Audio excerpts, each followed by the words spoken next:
ஹல்லேலூயா. எல்லோரும் சந்தோஷமாக இருக்கீங்களா? Praise the Lord. பலர் காலையில் தான் ட்ராவல் பண்ணி வந்திருப்பீங்கன்னு நினைக்கிறேன். இருந்தாலும் கர்த்தருடைய சமூகத்தில் எல்லாம் ஃப்ரெஷ்ஷாக இருக்கீங்க. ஜெபம் என்பது மிகவும் ஒரு முக்கியமான காரியம் இல்லையா? நம்ம எல்லாருக்கும் நன்றாக தெரியும்.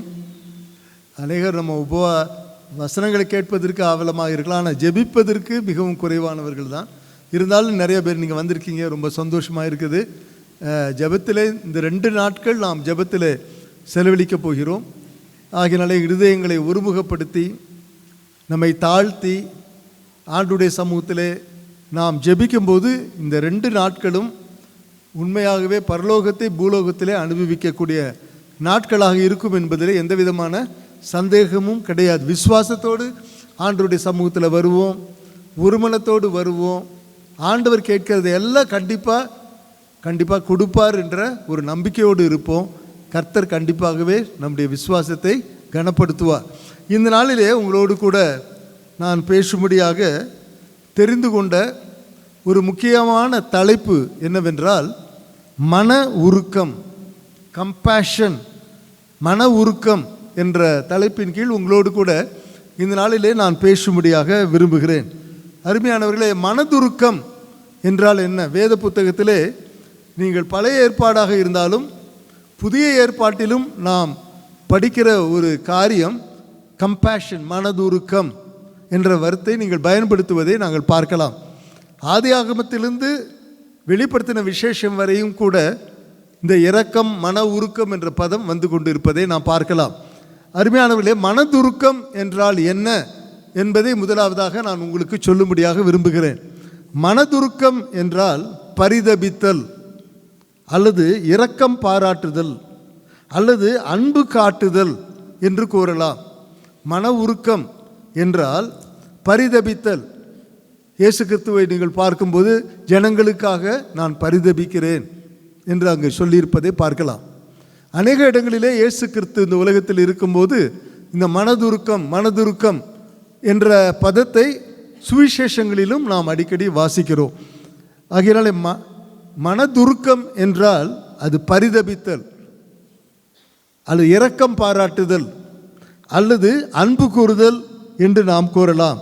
அதாவது பிறர் கஷ்டப்படும் போது, பிறர் பல வேதனைகளோடு கூட இருக்கும்போது அவர்களுக்காக உதவி செய்யும்படியாக அவர்களோடு கூட பரிதபிக்கிறது, அவர்களோடு கூட கஷ்டங்களை நாமும் சேர்த்து எடுத்துக்கொள்ளுதல் தான் மனதுருக்கம் என்று சொல்லலாம். 145ஆம் சங்கீதத்திலே 8ஆம் வசனத்தை நீங்கள் திரும்பி பார்ப்பீர்கள். ஆனால் 145ஆம் சங்கீதம் 8ஆம் வசனத்திலேயும் ஆண்டவர் என்ன சொல்லுகிறார் பாருங்கள்.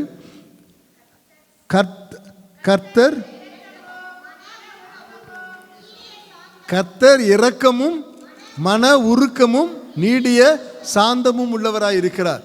இரக்கம், மன உருக்கம். அதாவது இந்த மன உருக்கத்தையும் இரக்கத்தையும் நீங்கள் பிரிக்க முடியாது. அதனால தான் கம்பேஷன், மன உருக்கம், இரக்கம். ஸோ நம்முடைய ஆண்டவர் முதலாவதாக பிதாவாகிய தேவன் அவர் மனதுருக்கம் உள்ள தேவனாக இருக்கிறார் என்று 145ஆம் சங்கீதம் 8ஆம் வசனத்திலே நாம் அதை வாசிக்கிறோம். ஆதாமும் ஏவாளும் ஏதேன் தோட்டத்திலே ஆண்டவருடைய பேச்சை கேட்காதபடி அவர்கள் பாவம் செய்கிறார்கள். பாவம் செய்தபோது அவர்கள் தேவனுக்கு விரோதமாக பாவம் செய்தபடியால் தங்களை நிர்வாணிகள் என்று அவர்கள் உணர்கிறார்கள். நிர்வாணிகள் என்று உணர்ந்து அவர்கள் என்ன செய்கிறார்கள் என்றால் உடனடியாக அத்தி இலைகளை எடுத்து தங்களுக்காக ஆடைகளை உடுத்து வைத்துக் கொள்கிறார்கள் என்று நாம் வேதத்திலே வாசிக்கிறோம். ஆண்டவர் ஆதாமையும் ஏவாளையும் கூப்பிட்டு அவர் ஏன் இப்படி செய்தீர்கள் என்று அநேக தண்டனைகளை கொடுக்கிறார். கொடுத்த பிற்பாடு அதே நேரத்திலே ஆதியாகமம் 3ஆம் அதிகாரம் 21ஆம் வசனத்தில் நீங்கள் பார்க்கும்போது ஆண்டவருடைய மன உருக்கத்தை நீங்கள் அங்கே பார்க்கலாம். நிர்வாணிகளாக இருக்கிற இவர்களுக்கு ஆண்டவர் தோல் உடைகளை உடுத்துவித்தார் என்று நாம் பார்க்கிறோம். ஆகையால் ஆண்டவர் ஒரு மனதுருக்கமுள்ள ஒரு ஆண்டவர் என்பதை ஆதியிலிருந்து வரிசையாக நீங்கள் பார்த்து கொண்டிருக்கலாம். ஒருவேளை தத்தி இலைகளை போட்டுக்கொள்வதனாலே அவருடைய நிர்வாணத்தை மறைக்க முடியாது. ஆகினாலே தேவன் அவர்களுக்கு தோல் உடைகளை அவர் உடுத்து வைத்தார். ஸோ பிதாவாகிய தேவன் அவர் மனதுருக்கம் உள்ள ஒரு ஆண்டவராக இருக்கிறார். இரண்டாவதாக குமாரனாகிய தேவன் அவர் எப்படிப்பட்டவர் என்று நீங்கள் பார்க்கும்போது எபிரேயர்களின் நிருபம் 4ஆம் அதிகாரத்திலே 15ஆம் வசனத்தை நீங்கள் பார்க்கும்போது நம்முடைய பலவீனங்களை குறித்து பரிதபிக்க முடியாத ஒரு பிரதான ஆசாரியர் நமக்கு இராதபடி எல்லா விதத்திலும் சோதிக்கப்பட்டு பாவம் இல்லாத ஒரு பிரதான ஆசாரியர், ஆகையால் நமக்காக பரிதபிக்கிற ஒரு பிரதான ஆசாரியர் நமக்கு இருக்கிறார் என்று எபிரேயர் 4ஆம் அதிகாரம் 15ஆம் வசனத்திலே நாம் வாசிக்கிறோம். ஸோ பிதாவாகிய தேவன் அவர் மனதுருக்கம் உள்ளவர். குமாரனாகிய தேவன் நமக்காக பரலோகத்தை விட்டுவிட்டு பூலோகத்திற்கு வந்து நம்மை போல பாடுகளையும் கஷ்டங்களையும் அனுபவித்து அவர் பரலோகத்தினுடைய வசதிகளை எல்லாம் மேன்மைகளை எல்லாம் விட்டுவிட்டு இந்த பூலோகத்திற்கு வந்தாரே, அவர் மன உருக்கம் உள்ள ஒரு ஆண்டவராக இருக்கிறார். நம்முடைய பலவீனங்கள், நம்முடைய கஷ்டங்கள், நம்முடைய வியாதிகள் எல்லாவற்றையும் குறித்து பரிதபிக்கக்கூடிய ஒரு ஆசாரியர். பரிதபித்தல் என்று சொல்லும்போது அதாவது தன்னுடைய வசதியான இடங்களை விட்டுவிட்டு நமக்காக அவர் என்ன பண்ணார், இந்த பூலோகத்திற்கு வந்தார். ஸோ பிதாவாகிய தேவன் அவர் ஒரு மனதுருக்கம் உள்ளவர். குமாரனாகிய தேவன் அவர் மனதுருக்கம் உள்ளவராக இருந்தபடியால் அதை குறித்து விவரமாக நான் பின்பாடி சொல்லுவேன். அவர் மனதுருக்கம் உள்ள ஒரு ஆண்டவராக இருக்கிறார். பரிசுத்த ஆவியாகிய தேவன் அவரும் மன உருக்கம் உள்ள ஒரு ஆண்டவராக இருக்கிறார். அவர் என்ன செய்கிறார் என்றால் நம்மை மனதுருக்கம் உள்ளவர்களாக மாற்ற அவர் நம்மை ஏவுகிறார். நீங்கள் ஆண்டவருடைய வசனத்தில் நீங்கள் பார்க்கும்போது ரோமர்களின் நிருபம் 5ஆம் அதிகாரம் 5ஆம் வசனத்திலே நீங்கள் பார்க்கும்போது பரிசுத்த ஆவியினாலே தேவன் தம்முடைய அன்பை நம்முடைய உள்ளத்திலே ஊற்றி இருக்கிறார்.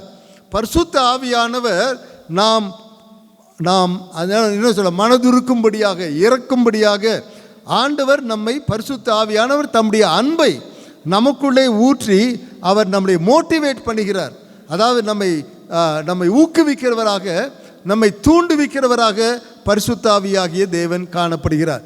சரி, இவ்விதமான ஒரு சிறிய இன்ட்ரோடக்ஷனை நான் உங்களுக்கு கொடுத்து விட்டு ஆண்டவராகிய இயேசு கிறிஸ்து எப்படி ஒரு மனதுருக்கம் உள்ள ஒரு ஆண்டவராக இருந்தார், அதோடு கூட 1-2 உதாரணங்களையும் நான் கூறி இந்த மனதுருக்கம் எப்படி மிகவும் அவசியமான ஒரு காரியமாக இருக்கிறது, எப்படி அந்த மனதுருக்கத்தை பெற்றுக்கொள்வது, விசேஷமாக விதமாக ஜெபத்திலே கூடி வந்திருக்கிற நாம் மனதுருக்கத்தோடு எப்படி நாம் ஜெபிப்பது என்ற காரியங்களே என்னுடைய முதலாவது செய்தியிலே உங்களோடு கூட நான் பகிர்ந்து கொள்ளும்படியாக நான் விரும்புகிறேன். இயேசு கிறிஸ்துவினுடைய ஊழியத்தை நீங்கள் நன்றாக கவனித்து பார்ப்பீர்களானால் அவருடைய ஊழியத்தினுடைய வெற்றி அல்லது அவருடைய ஊழியத்தினுடைய அடிப்படை என்ன என்று நீங்கள் பார்க்கும்போது மனதுருக்கம். ஒவ்வொரு காஸ்பல் ஃபுல்லாக நீங்கள் பார்த்தீங்கன்னா he was moved with compassion. அவர் மனதுருகினார்.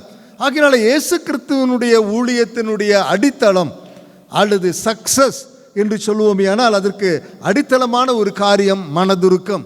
நான் ஏன் இப்படி சொல்லுகிறேன் என்றால், இயேசு கிறிஸ்து எங்கே போனாலும் நீங்கள் பார்த்தீங்கன்னா அவரை சுற்றிலும் ஒரு பெரிய கூட்டம்.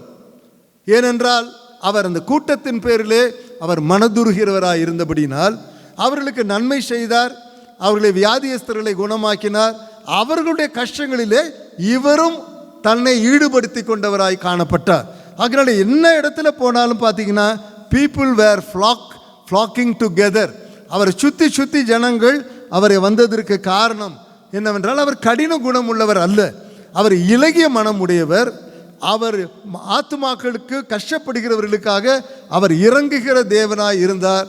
அதனாலே அவரை சுற்றிலும் இருந்தார்கள். எனக்கு அருமையான சகோதர சகோதரி, நீங்கள் எல்லாரும் ஆண்டவருக்கு பல விதங்களிலே நாம் ஊழியம் செய்கிறோம். ஆனால் அந்த ஊழியத்திலே ஒரு மனதுருக்கமும் இரக்கமும் அன்பும் கரிசனையும் பரிவர்த்தனமும் காணப்படும் போது அந்த ஊழியம் இன்னும் வித்தியாசமாக காணப்படும். நான் ஆண்டவரிடத்திலே கூட நான் ஜெபித்தேன், ஆண்டவரே நீர் எப்படி மன உருக்கம் இருந்தீரோ அதே போல நானும் விசேஷமாக எனக்கு மனதுருக்கத்தை தாரும் என்று ஜெபித்தேன். ஏனென்றால் ஆண்டவர் சொல்லுகிறார், ரோமர்களின் நிருபம் 12ஆம் அதிகாரம் 15ஆம் வசனத்தை நீங்கள் பார்ப்பீர்களானால் அங்கே நாம் மனதுருக்கமாக இருக்க வேண்டுமானால் ஒரு அடிப்படையான ஒரு காரணத்தை இங்கே சொல்லுகிறார். சிரிக்கிறவர்களோடு நீங்கள் சிரிக்க சொல்லுகிறார், ஆனால் அழுகிறவர்களோடு நீங்கள் அழுங்கள் என்று சொல்லுகிறார். ஸோ கஷ்டப்படுகிறவர்களோடு கூட நாம் கஷ்டப்படும் போது அந்த கஷ்டத்தினுடைய ஆழம், அந்த கஷ்டத்தினுடைய வேதனை நாம் புரிந்து கொள்ளும்போது அந்த கஷ்டத்தில் இருப்பவர்களுக்காக மனதுருகுவதற்கு அது ஏற்றதாக இருக்கும். நாம் அந்த கஷ்டத்தின் ஊழுவாக போகும்போது அந்த கஷ்டத்தினுடைய வேதனை, அந்த கஷ்டத்தினுடைய கவலை, பாரம் என்ன என்பதை நாம் அதிகமாக புரிந்து கொள்ள முடியும். அதே தான் எபிரேயர்களின் நிருபம் 13ஆம் அதிகாரம் 3ஆம் வசனத்திலே எபிரேயர்களின் ஆக்கியோன் சொல்லுகிறார், கட்டப்பட்டவர்களோடு கூட உங்களை கட்டப்பட்டவர்களாக நினைத்து கொள்ளுங்கள். கட்டப்பட்டுகிறவர்களோடு நீங்கள் உங்களையும் கட்டப்பட்டவர்களாக நீங்கள் நினைத்து கொள்ளுங்கள் என்று எபிரேயர் 13ஆம் அதிகாரம் 3ஆம் வசனத்திலே நாம் பார்க்கிறோம். அருமையான தேவனுடைய பிள்ளைகளே, இயேசு கிறிஸ்துவுக்கு ஒரு எப்படிப்பட்டதான ஒரு இருதயம் இருந்தது என்றால், ஒரு கம்பேஷனேட் ஹார்ட், ஒரு இரக்கமுள்ள ஒரு இருதயம், மனதுருக்கமுள்ள ஒரு இருதயம். அநேக புதிய ஏற்பாட்டிலே அல்லது காஸ்பலில் இருந்தும் புதிய ஏற்பாட்டிலும் பழைய ஏற்பாட்டிலும் இருந்து அநேக காரியங்களை இன்றைக்கு நான் உங்களுக்கு சொல்லிக்கொண்டே போகிறேன். இயேசு கிறிஸ்துவனுடைய கம்பேஷன், அதற்கு அடிப்படையான காரியம் என்ன? ஜனங்களை பார்க்கும்போது உங்களை நம்ம எல்லாருக்கும் எல்லாமே நான் உங்களுக்கு எல்லாம் தெரிஞ்ச வசனங்களை தான் எடுத்து பேச போகிறேன். ஆனால் அது ஒவ்வொரு காரியத்திலையும் அடித்தளத்தில் இருக்கிற ஆண்டவருடைய என்ன சொல்லுது, பரிதபிக்கிற காரியம் அல்லது கருணையின் உள்ளத்தை நாம் அறிந்து கொள்ள முடியும். மத்தேயு எழுதின சுவிசேஷம் 9ஆம் அதிகாரம் நம்ம எல்லாருக்கும் நன்றாக தெரிந்த வசனம் 36ஆம் வசனத்திலிருந்து பாருங்கள், அல்லது 35லிருந்து நான் வாசிக்கிறேன். மத்தேயு எழுதின சுவிசேஷம் 9ஆம் அதிகாரம் 35லிருந்து வாசிக்கிறேன். பின்பு இயேசு சகல பட்டணங்களையும் கிராமங்களையும் சுற்றி நடந்து ஜெப ஆலயங்களில் உபதேசித்து ராஜ்யத்தின் சுவிசேஷத்தை பிரசித்து ஜனங்களுக்கு உண்டாயிருந்த சகல வியாதிகளையும் சகல நோய்களையும் நீக்கி அவர்களை சொஸ்தமாக்கினார். அவர் திரளான ஜனங்களை கண்டபொழுது அது அண்டர்லைன் பண்ணுங்க, த கம்பேஷன் எப்பொழுது அது ஆரம்பிக்கிறது என்றால், காணும்போது. when he saw the multitude, அதை பார்க்கும்போது. அதுக்கு தான் நம்ம அடிக்கடி சொல்லுவோம், நீங்கள் பணித்தளத்துக்கு போய் பாருங்க, அங்கே இருக்கிற மக்களுடைய நிலைமையை போய் பாருங்க. ஒரிசாவுக்கு போங்க, மத்திய பிரதேசத்துக்கு போங்க, ராஜஸ்தானுக்கு போங்க, குஜராத்துக்கு போங்க. அங்கே இருக்கிற மனநிலையை பார்க்கும்போது கூடுதலாக உங்களுக்கு என்ன உண்டாகும்? மனதுருக்கம் உண்டாகும். இயேசு என்ன பண்ணுகிறாராம்? திரளான ஜனங்களை கண்டபோது அந்த ஜனங்களை எப்படி பார்க்கிறார் என்றார், மேய்ப்பன் இல்லாத ஆடுகளை போல தொய்ந்து போனவர்களும் சிதறப்பட்டவர்களுமாய் இருந்தபடியால், அண்டர்லைன் பண்ணுங்க, அவர்கள் மேல் மனதுருகி. புரியுதா உங்களுக்கு? பார்க்கிறாரு, அவங்க எப்படிப்பட்டவங்களாக இருக்கிறாங்க? மேய்ப்பன் இல்லாமல் தொய்ந்து போய் களைத்து போய் வேதனையினாலும் துக்கத்தினாலும் இருக்கிறவர்களாய் பார்த்தபடியால் அவர்கள் மேல் மனதுருகி. அழகாக சொல்றார் பாருங்க, அவர்கள் அப்படி இருந்தபடியால் அவர்கள் அதாவது ஆண்டவராகிய இயேசு அவர்கள் மேய்ப்பன் இல்லாத, அவருக்குள்ளே ஒரு மேய்ப்பனுடைய இருதயம் காணப்பட்டது. ஒரு மேய்ப்பனாக அவர் அவர்களை பார்க்கிறார். நானே நல்ல மேய்ப்பன் என்று அவர் சொல்லுகிறார். நல்ல மேய்ப்பன் தன் ஆடுகளுக்காக ஜீவனை கொடுக்கிறார். Because he himself is a shepherd. அங்கே பார்க்கும்போது ஒரு ஆடுகள், மேய்ப்பன் இல்லாத ஆடுகள் போல சிதறப்பட்டவர்களாக. இன்னைக்கு அருமையான தேவனுடைய பிள்ளைகளே, உங்களுக்கும் எனக்கும் ஆத்துமாக்களை பார்க்கும்போது, மற்றவர்களை பார்க்கும்போது மனதுருக்கம் வேண்டுமானால் நமக்குள்ளே ஒரு மேய்ப்பனின் இருதயம் காணப்பட வேண்டும். மேய்ப்பன் என்று சொல்லும்போது அவன் சொல்லுகிறார், நல்ல மேய்ப்பனுக்கும் பொல்லாத மேய்ப்பனுக்கும் வித்தியாசம் சொல்லுகிறார். அவன் ஆடுகளுக்காக அவன் கவலைப்பட மாட்டான். அவர்களை ஆடுகளுக்கு ஓநாய்கள் வந்தால் விட்டு விட்டு ஓடி விடுவான். ஆனால் நல்ல மேய்ப்பனோ ஆடுகள் கஷ்டப்படும் போது அதற்கு பேண்டேஜ் போடுறான், அதுக்கு ஆகாரம் கொடுக்குறான், தண்ணீர்கள் அண்டையில் கொண்டு போய் விடுறான், அமர்ந்த தண்ணீர்கள் அண்டையில் கொண்டு போய் விடுறான். சத்துருக்கள் வரும்போது அந்த சத்துருக்களுக்கு விரோதமாக ஒரு பந்தயை ஆயத்தப்படுத்துகிறான். இன்றைக்கு நம்முடைய வாழ்க்கையிலே கூட நம் ஒவ்வொருவருக்கும் ஒரு கம்பேஷனேட் ஹார்ட் காணப்பட வேண்டும் என்று தேவன் விரும்புகிறார். அவர்களை பார்க்கும்போது, அதாவது இந்த பரிசேயர்களும் சதுசேயர்களும் ஆண்டவரிடத்திலே இருக்கிற அந்த மனதுருக்கத்தை அவர்களால் புரிந்து கொள்ள முடியவில்லை. இயேசு கிறிஸ்து ரொம்ப மனதுருக்கமுடையவராக இருந்தபடியால் அவர்கள் பாவிகளோடு பழகினார், குஷ்டரோகிகளோடு பழகினார், பாவப்பட்டவர்களோடு கூட அவர் உலாவினார், அவர்களோடு பேசினார். இதை அவங்களால புரிந்து கொள்ள முடியல. அதனாலேயே ஆண்டவர் 3 உவமைகளை அவங்களுக்கு சொல்றாரு. கம்பேஷனை பற்றி 3 உவமைகளை லூக்கா எழுதின சுவிசேஷம் 15ஆம் அதிகாரத்தில் நீங்கள் பார்ப்பீர்களேயானால் அங்கே ஆண்டவர் 3 உவமைகளை அவர்களுக்கு சொல்லுகிறார். 1ஆம் வசனத்தில் பாருங்க என்ன சொல்லப்பட்டிருக்கு. பரிசேயர் சதுசேயருடைய நிலைமையை குறித்து ஆண்டவர் அங்கே சொல்லுகிறார். லூக்கா 15ஆம் அதிகாரம் 1ஆம் வசனம் பாருங்கள். சகல ஆயக்காரரும் பாவிகளும் அவருடைய வசனங்களை கேட்கும்படி அவரிடத்தில் வந்தார்கள். வந்தது யாரு? ஆயக்காரர், டாக்ஸ் கலெக்டர்ஸ். பாவி அப்படின்னு சொல்லி they were very much called as tax கலெக்டர்ஸ்லாம் ரொம்ப மோசமான பாவி. ஆயக்காரரும் பாவிகளும் அவருடைய வசனங்களை கேட்க வர்றாங்க. அப்பொழுது பரிசேயரும் வேதபாரகரும் முறுமுறுக்கிறாங்க. இது வேறு என்னடா இது? அவர் மனதுருக்கத்தோடு இருக்கிறார், இவங்க முறுமுறுக்கிறாங்க. பாவிகளை ஏற்றுக்கொண்டு அவர்களோடு சாப்பிடுகிறாரே. அவர்களுக்கு அவர் சொன்ன உவமையாவது, நல்லா கவனிங்க, ஜீசஸ் கிரைஸ்ட் அவங்களுக்கு மண்டையில் ஏறுற மாதிரி சின்ன சின்ன கதைகள் மூலமாக அவர்களுக்கு இந்த மேய்ப்பனுடைய இருதயம் உனக்கு வேண்டும் என்று அவர்களுக்கு உணர்த்தி வைக்கிறார். பாவிகளோ நான் என் மேலே தப்பு கண்டுபிடிக்கிற, because you do not have the compassion of the shepherd என்று சொல்லி அவர் சொல்லும்போது, ஒரு மனிதனுக்கு 100 ஆடுகள் இருந்தது. அந்த இடத்துல ஒரு ஓமையை சொல்கிறார், ஒரு ஷெப்பர்டனுடைய ஓமையை சொல்கிறார், ஒரு ஷெப்பர்டனுடைய ஹார்ட்டை சொல்கிறாரு. 100 ஆடுகளில் ஒரு ஆடு காணாமல் போயிற்று. அந்த மேய்ப்பன் என்ன செய்கிறானாம், 99 ஆடுகளை ஒருவருடைய வசமாக ஒப்புவித்து விட்டு அந்த ஒரே ஒரு ஆட்டின் நிமித்தம் அவன் தேடி போகிறான். மலைகளிலே தேடுகிறான், காடுகளிலே தேடுகிறான். தேடி தேடி தேடி கண்டுபிடிக்க அவன் ஓடுகிறான். அந்த ஆட்டை கண்டுபிடித்த பின்பு அவன் தோளின் மேல் போட்டுக்கொண்டு சந்தோஷமாக அவன் திரும்புகிறான். காணாமல் போன ஆட்டை நான் கண்டுபிடித்தேன். என்னோடு கூட நீங்கள் எல்லாரும் சந்தோஷப்படுங்கள். எனக்கு அருமையான சகோதரர்களே, சகோதரிகளே, அழிந்து போகிற ஆத்துமாக்களை நாம் தேடி போக வேண்டுமானால் உங்களுக்கும் எனக்கும் ஒரு மேய்ப்பனுடைய உள்ளம் காணப்பட வேண்டும். ஒரு மேய்ப்பனுடைய உள்ளம் அது ஜீவனை கொடுக்கக்கூடிய ஒரு உள்ளம். ஒரு ஆடு தானே என்று விடக்கூடிய ஒரு உள்ளமல்ல, அது பரிதபிக்கக்கூடிய ஒரு வேதனை உள்ள ஒரு உள்ளம்தான் மேய்ப்பனுடைய உள்ளம். ஆண்டுடைய வசனத்தில் இன்னும் கூட ஒரு சில காரியங்களை, இந்த வசனத்தை நான் தியானம் பண்ணும்போதெல்லாம் உண்மையிலே தேவன் என்னோடு கூட பேசினார். என்னுடைய உள்ளத்திலே அது ஒரு சவால் விடுவது போல. நான் ஊழியத்தில் மோர் தென் 60 years இருக்கிறேன்.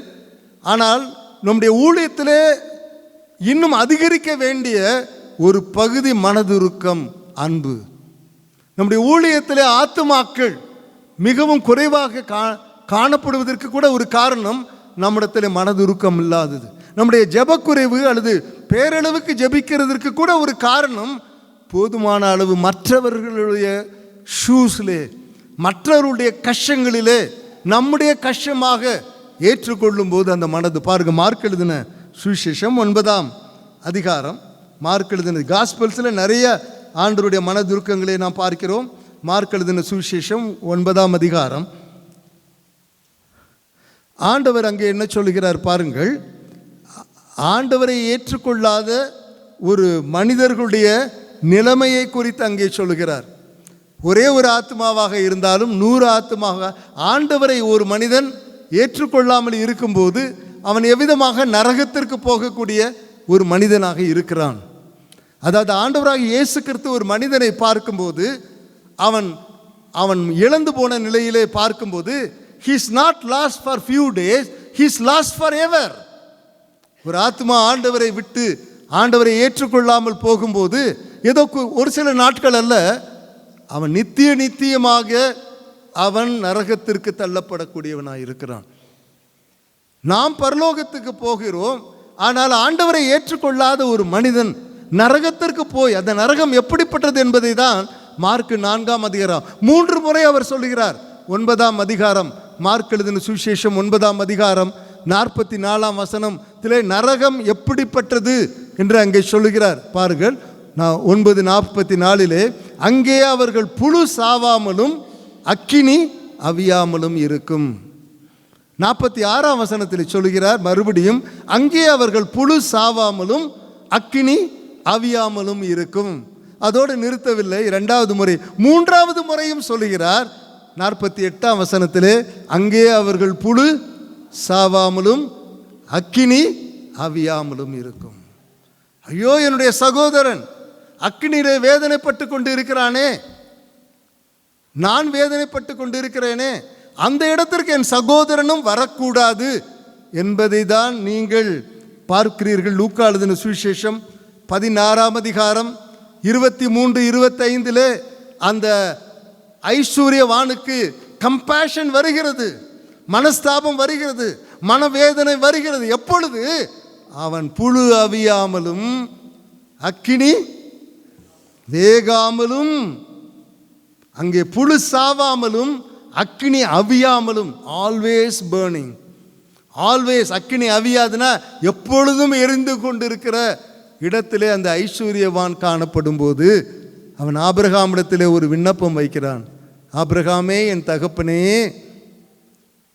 நான் இந்த இடத்திலே வேதனைப்பட்ட அக்கினியில அவிழ்ந்து கொண்டிருக்கிறேன், தயவு செய்து இந்த லாசரு இடத்தில் சொல்லி ஒரே ஒரு சொட்டு தண்ணீர் விரலில் தொட்டு என் நாயக்க நினைக்க சொல்லுங்க, நான் வேதனைப்படுறேன்.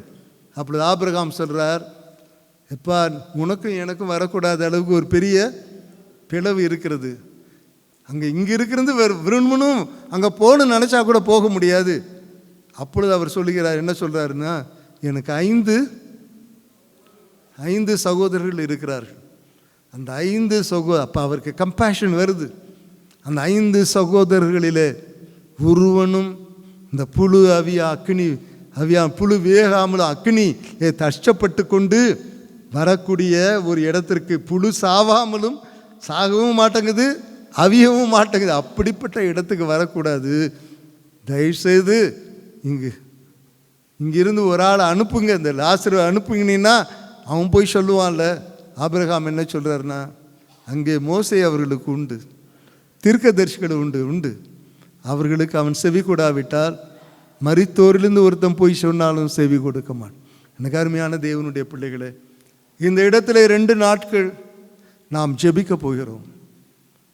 ஆண்டவரை ஏற்றுக்கொள்ளாத மனிதர்களுடைய நிலைமை என்ன என்பதை நாம் சற்று சிந்தித்து பார்ப்போமேயானால் மனதுருக்கத்தோடு நாம் ஜெபிப்போம். 2வதாக இயேசுக்கு நிறைய உதாரணத்தை நான் சொல்லலாம், ஒரு சில காரணங்களை நான் சொல்ல விரும்புகிறேன். 2வதாக ஆண்டவராகிய இயேசு கிறிஸ்துவனுடைய மனதுருக்கம் எப்படி போகிறது என்று பார்ப்பீர்களே. ஆனால் மத்தேயு எழுதின சுவிசேஷம் நிறையா, கிட்டத்தட்ட இந்த இவைகளெல்லாம் சுவிசேஷங்களிலே திரும்ப ஆண்டவர் சொல்லப்பட்டிருப்பதை நாம் வேதத்திலே நாம் வாசிக்கிறோம். பாருங்கள், மார்க் எழுதின சுவிசேஷத்தை எடுத்துக்கொள்ளுங்கள். 8ஆம் அதிகாரம், மார்க் எழுதின சுவிசேஷம் 8ஆம் அதிகாரம், அதில் ஆண்டவருடைய ஒரு மனதுருக்கத்தை நாம் இங்கே வாசிக்கிறோம். 1ஆம் வசனத்தை பாருங்கள். அந்நாட்களிலே திரளான ஜனங்கள் கூடி வந்திருக்கையில் அவர்களுக்கு சாப்பிடுகிறதற்கு ஒன்றும் இல்லாத போது இயேசு தம்முடைய சீஷரை அழைத்து, ஜனங்களுக்காக நான் பரிதபிக்கிறேன், இப்பொழுது என்னிடத்தில் தங்கியிருந்து 3 நாட்களாய் சாப்பிட ஒன்றுமில்லாதிருக்கிறார்கள், ஜனங்களுக்காக நான் பரிதபிக்கிறேன். 3 நாள் நீ பைபிளில் போய் படித்து பாருங்க, இவர் எப்படி போறாருன்றதை கண்டுபிடிச்சு ஓடுறாங்க.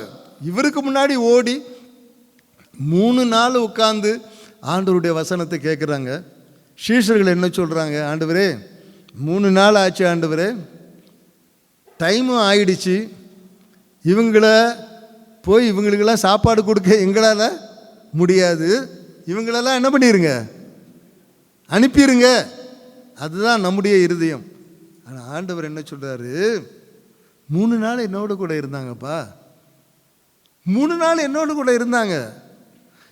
எப்படி இருந்தாங்க? சாப்பிடாம இருந்தாங்க. நான் இவங்களை அனுப்பிச்சிட்டேன்னாக்கா வழியில் என்ன பண்ணி விடுவார்களே. See, look at the heart of Jesus. நம்ம ஆளுங்களாம் என்ன சொல்லிடுறாங்க, அனுப்பி விடுங்க. ஆனால் ஆண்டவர் சொல்றாரு, நீங்களே கொடுங்க, அனுப்பி விடாதீங்க, நீங்களே கொடுங்க. So that is the heart of God and the heart of the disciples. Disciples தட்டி கழிக்க பார்க்குறாங்க. இயேசு கிறிஸ்துவ நீங்களே கொடுங்க. சரி, எவ்வளோ இருக்குது? 5 அப்பம் 2 மீன், அது கொண்டு வா. அது ஆண்டவரிடத்தில் கொண்டு வந்து ஆசீர்வதிக்கிறார். 5000 பேருக்கு அவர் போஷிக்கிறார். இன்னொரு இடத்துல 7 அப்பம் சிறு மீன்களை 7000 பேருக்கு போஷிக்கிறாரு. ஆனால் ஆண்டவருடைய பரிதாபிக்கிற ஒரு குணம், அவர் நம்முடைய ஆத்ம நன்மைகளை மாத்திரமல்ல சரீர நன்மைகளையும் கொடுப்பதற்கு அவர் பரிதபிக்கிற தேவனாக இருக்கிறார். Not only your spiritual needs, but also your physical needs. இந்த காலை வேளையிலே ஆண்டவருடைய சமூகத்திலே கூடி வந்திருக்கிற உங்களிடத்திலே நான் சொல்லுகிறேன், உங்கள் ஆத்ம நீடு தேவைகள் மாத்திரமல்ல, நீங்கள் ஜெபிக்கும்போது உங்களுடைய உலக பிரகாரமான சரீர பிரகாரமான தேவைகளையும் கர்த்தர் சந்திக்க போதுமானவராயிரு. உங்கள் மேல் என் மேல் அவர் மனதுருகிறவராக இருக்கிறார். அவர் உங்கள் பேரிலும் என் பேரிலே மனதுருகிற ஒரு ஆண்டவராக இருக்கிறார். அதனால் அவர் மனதுருகினபடியால் தான் அவங்கள பார்த்து எல்லாரையும் உட்கார வைப்பா என்று அவர்களுக்கு கொடுத்தார். அது மாத்திரமல்ல, 3ஆவதாக ஒவ்வொரு கம்பேஷனையும் பார்க்கும்போது ஒவ்வொரு ட்ரூத் ஆண்டவர் நமக்கு சொல்கிறார். கம்பேஷனில் பார்க்கும்போது உனக்கு மேய்ப்பனுடைய இருதயம் வேணுமா? மேய்ப்பன் இல்லாமல் இருக்கிறாங்கப்பா, ஒரு லீடர் இல்லை. இந்த ஆர்கனைசேஷனுக்கே நீங்கள் எடுத்துக்கோங்களேன், ஒரு பாஸ்டரை எடுத்துக்கோங்க. ஒரு பாஸ்டர் நிறையா ஒரு 1000-10,000 பேர் நடத்திட்டு இருந்த திடீர்னு புக்குன்னு போயிட்டாருன்னா லீடர் இல்லை. மந்தைகள் எல்லாம் சிதறப்படுது, ஓனாய் பிடிச்சிட்டு போகுது கொஞ்சத்தை. பாதி பேர் பேக் சைடு ஆகுறாங்க, பாதி பேர் விட்டு ஓடுறாங்க. இயேசு மனதுருகிறார். Because he had the heart of the shepherd. இங்கே ஜனங்கள் வந்திருக்கிறாங்க, 3 நாளை உட்காந்துக்கிட்டு இருக்கிறாங்க, வெறுமையாக அனுப்பிச்சிருங்கன்றாங்க. ஆனால் ஆண்டவர் சொல்கிறாரு, no, not only their spiritual needs, I will also meet their physical needs. 3ஆவதாக நிறைய பைபிளில் நீங்கள் பார்க்கலாம், ஒரு சில காரியங்கள் இயேசு கிறிஸ்துவினுடைய ஊழியத்தினுடைய success because of his compassion, அவருடைய மனதுருக்கம். 3ஆவதாக ஒருத்தன் வர்றான், குஷ்டரோகி. அது லேவியராகமம் 13ஆம் அதிகாரத்தில் 45ஆம் வசனத்தில் பார்த்தீங்கன்னா, ஒரு குஷ்டரோகி is not suppose to come to the city. குஷ்டரோகி தீட்டு தீட்டு தீட்டு அப்படின்னு சொல்லி அவன் யாரும் அவங்ககிட்ட போக மாட்டாங்க, தோல்வி ஆதி உள்ளவங்களை தொடவும் மாட்டாங்க. ஆனால் இயேசு என்ன பண்ணுகிறார், ஒரு குஷ்டரோகியை பார்த்து, மார்க் எழுதின சுவிசேஷம் 1ஆம் அதிகாரம் 40ஆம் வசனம் 41ஆம் வசனத்தை பாருங்கள். மார்க் எழுதின சுவிசேஷம் 1ஆம் அதிகாரம் 40ஆம் வசனம் 41ஆம் வசனம் என்ன பார்க்கிறார்? அப்பொழுது ஒரு குஷ்டரோகி ஒருவன் அவரிடத்தில் வந்து அவர் முன்பாக முழங்கால் படியிட்டு, உமக்கு சித்தமானால் என்னை சுத்தமாக்க உம்மால் ஆகும் என்று வேண்டிக் கொண்டான். அடுத்த வசனம் பாருங்க, இயேசு மனதுருகி. இயேசு மனதுருகி.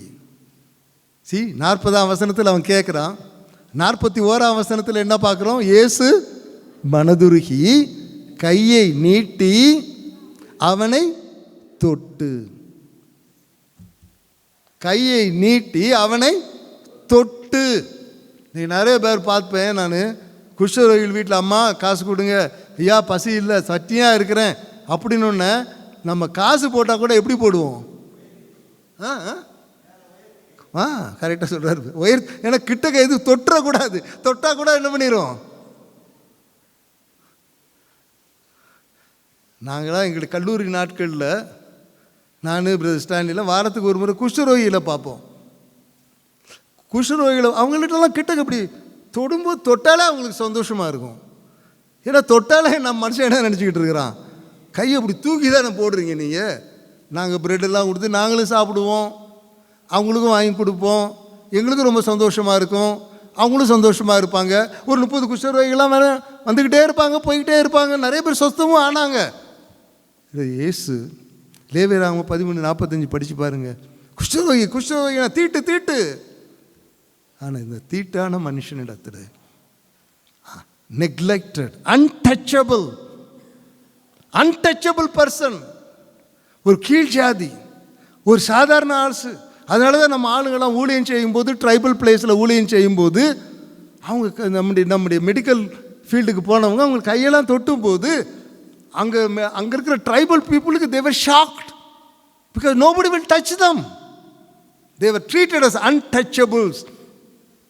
Jesus' compassion drove them to touch him. அவனை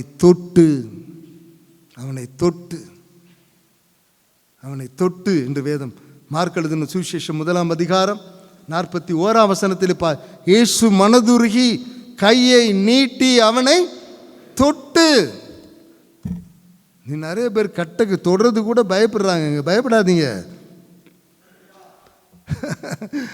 அப்புறம் என்ன பண்றாரு? என்ன சொல்றாரு? எனக்கு பாருங்க, இயேசு கிறிஸ்து அவன் ஆண்டவர்கிட்ட வர்றான், தன் குஷ்டரோகத்தை அறிக்கை செய்கிறான். இயேசு கிறிஸ்து அவன் குஷ்டரோகி தானே அப்படின்னு அவனை அற்பமாக விடலை. He listened to him carefully. கஷ்டப்படுற ஒரு மனிதன், வியாதியுள்ள ஒரு மனுஷனை பொறுமையாக கேளுங்க. அந்த பொறுமையாக கேட்கும்போது அந்த வியாதியினுடைய கொடூரம் உங்களுக்கு தெரியும். ஹாஸ்பிட்டல் விசிட் போகிறீங்க, எவ்வளோ பேர் கண்ணீரோடு வியாதியோடு இருக்கிறாங்க. சரி, எல்லாமே ஆஸ்பத்திரியே ஃபுல்லாக பீப்புளால் தான் இருக்குது. Show compassion. இரக்கம் உள்ளவர்கள் பாக்கியவான்கள், அவர்கள் இரக்கம் பெறுவார்கள்.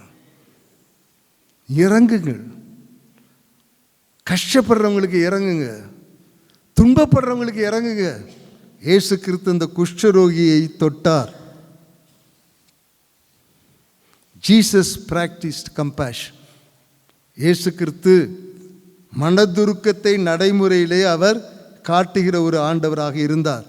நான்காவதாக இன்னொரு உதாரணத்தை நான் உங்களுக்கு சொல்லுகிறேன். நம்ம எல்லாருக்கும் அது தெரியும். இயேசு கிறிஸ்து குஷ்டரோகியை மாத்திரம் தொடலை, இயேசு பாடையை தொட்டார். இல்லையாங்க? செத்து போன மனுஷனை தூக்கிக்கிட்டு போகிறது தான் பாடை. அந்த பாடையை 4 பேர் தூக்கிட்டு போவாங்க. அதில் பிரேதம் இருக்குது. நாயின் ஊர் விதவை வேதத்தில் நீங்கள் பார்க்கலாம். லூக்கா எழுதின சுவிசேஷம் 7ஆம் அதிகாரம் 12ஆம் வசனத்திலிருந்து 15ஆம் வசனம். லூக்கா எழுதின சுவிசேஷம் 7ஆம் அதிகாரம், அதில் என்ன சொல்லப்பட்டிருக்கிறது? என்னன்னா, அவள் ஒரு விதவை, கணவனை இழந்தவள். 2வது அதில் என்ன சொல்லப்பட்டிருக்கிறது? ஒரே மகன். அந்த தாய்க்கு அவள் ஒரே மகனாயிருந்தாள், அவளோ கைம்பெண்ணாயிருந்தாள்.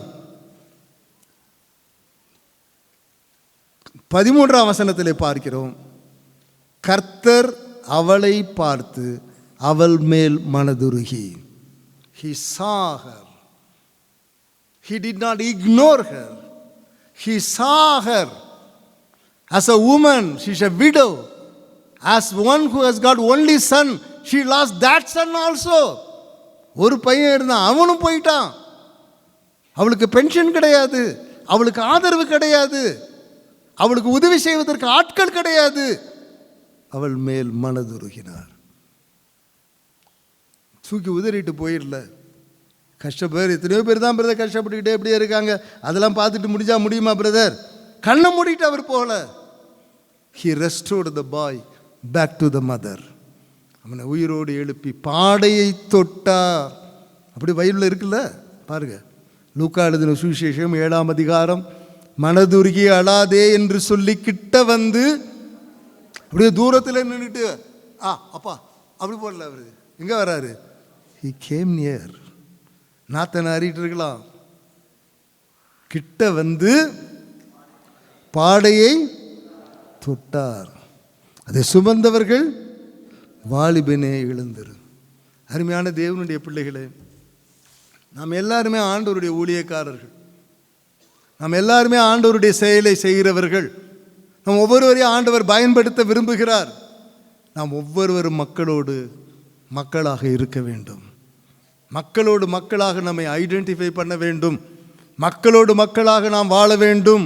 மக்களுடைய கஷ்டங்களிலே போய் அவர்களோடு கூட பங்கு பெற வேண்டும். அழுகிறவர்களோடு அழ வேண்டும். துக்கப்படுகிறவர்களோடு நாம் துக்கப்பட வேண்டும்.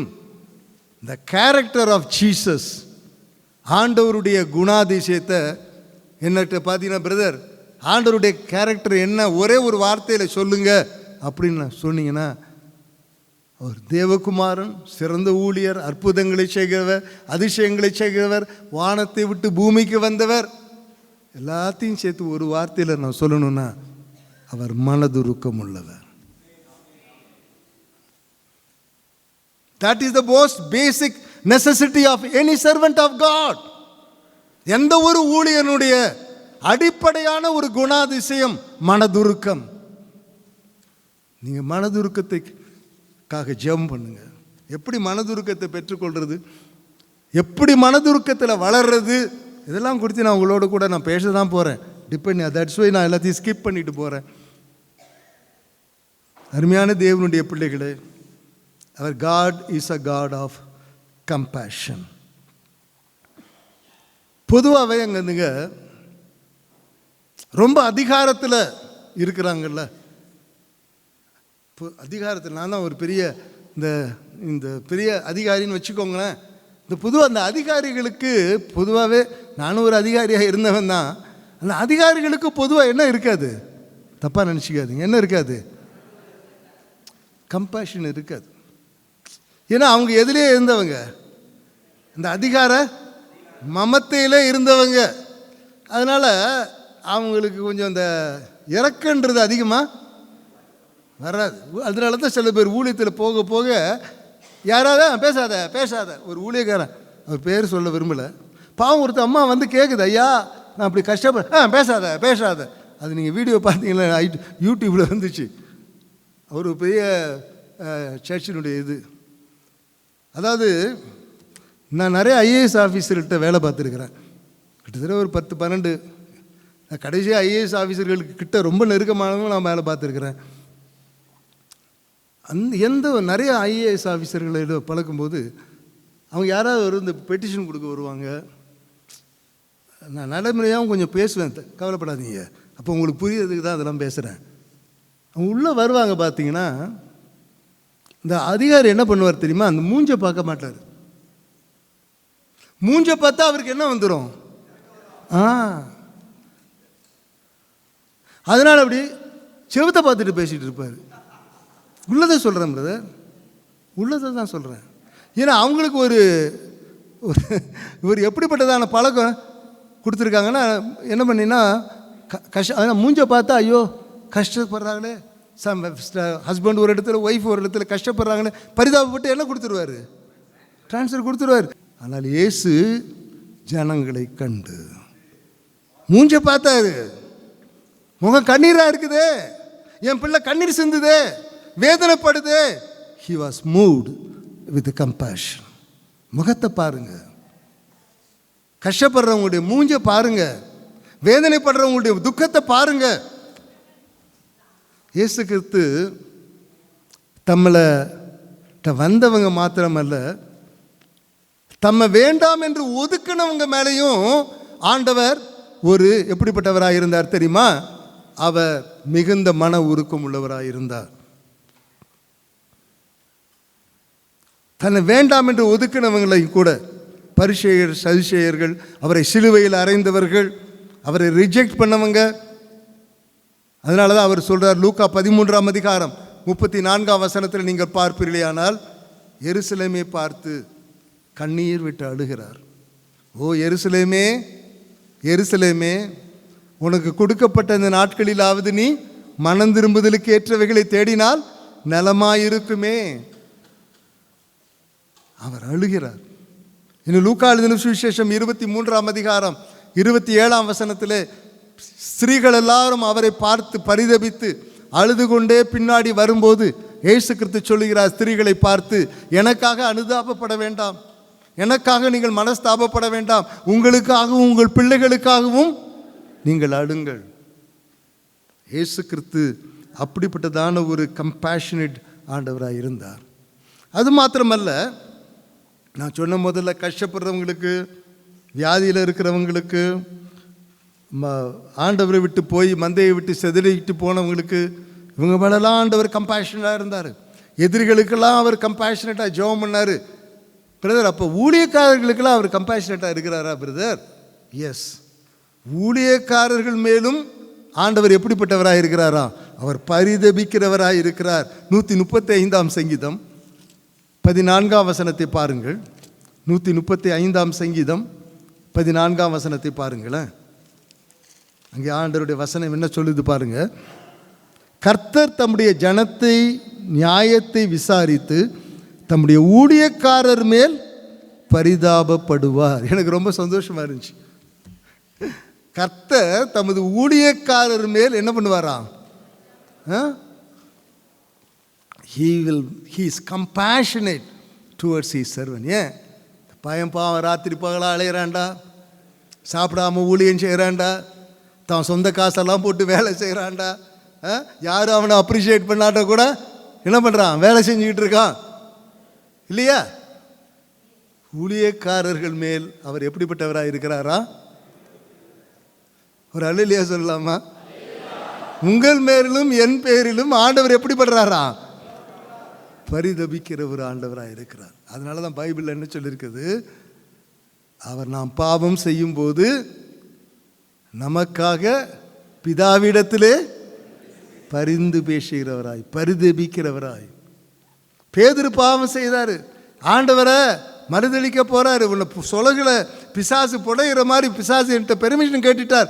நானும் I am compassionate with you. Lukka 22ஆம் அதிகாரத்தில் நான் 32ஆம் வசனத்தில் பாருங்கள். லூக்கா 22ஆம் அதிகாரம் 32ஆம் வசனத்தில், நானும் உன் விசுவாசம் ஒளிந்து போகாதபடி உனக்காக வேண்டுதல் செய்கிறேன்.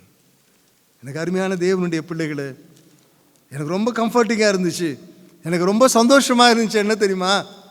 ஆண்டவருடைய பிள்ளைகளுக்காக ஆண்டவர் பரிதபிக்கிற ஆண்டவராக இருக்கிறார். பிசாசு அவன் மேலே போகிற இப்போ சொலகு போல புடையிறான், அதனால் என்னன்னு ஆண்டவர் இக்னோர் பண்ணலை, அவனுக்காக ஜெபம் பண்ணினார். அருமையான தேவனுடைய பிள்ளைகளே, நாம் ஊழியக்காரர்களுக்காக அதிகமாக ஜெபிக்க வேண்டும். ஏன்னாக்கா அவங்களுக்கு சோர்வு உண்டு, அவங்களுக்கு கஷ்டம் உண்டு, அவங்களுக்கு வேதனை உண்டு, பல பாடுகள் உண்டு. ஆகையினால நாமும் கூட அவர்களுக்காக பரிதபிக்க வேண்டும். இன்னொரு ஒரு பரிதபிக்கிற காரியத்தை கூட இயேசு கிறிஸ்துவினுடைய வாழ்க்கையில் சொல்கிறோம். தன்னுடைய தாய்க்காக அவர் பரிதபித்தார். பாருங்கள், யோவான் எழுதின சுவிசேஷம் 19ஆம் அதிகாரம். யோவான் எழுதின சுவிசேஷம், சிலுவையிலே தொங்கிக் கொண்டு இருக்கிற அந்த வேளையிலே கூட தன் தாய்க்காக அவர் பரிதபிக்கிற ஒரு ஆண்டவராக இருந்தார். யோவான் 19ஆம் அதிகாரத்திலே 25, 26, 27 வசனங்களை பாருங்கள். இயேசு என்ன பண்ணுகிறாராம்?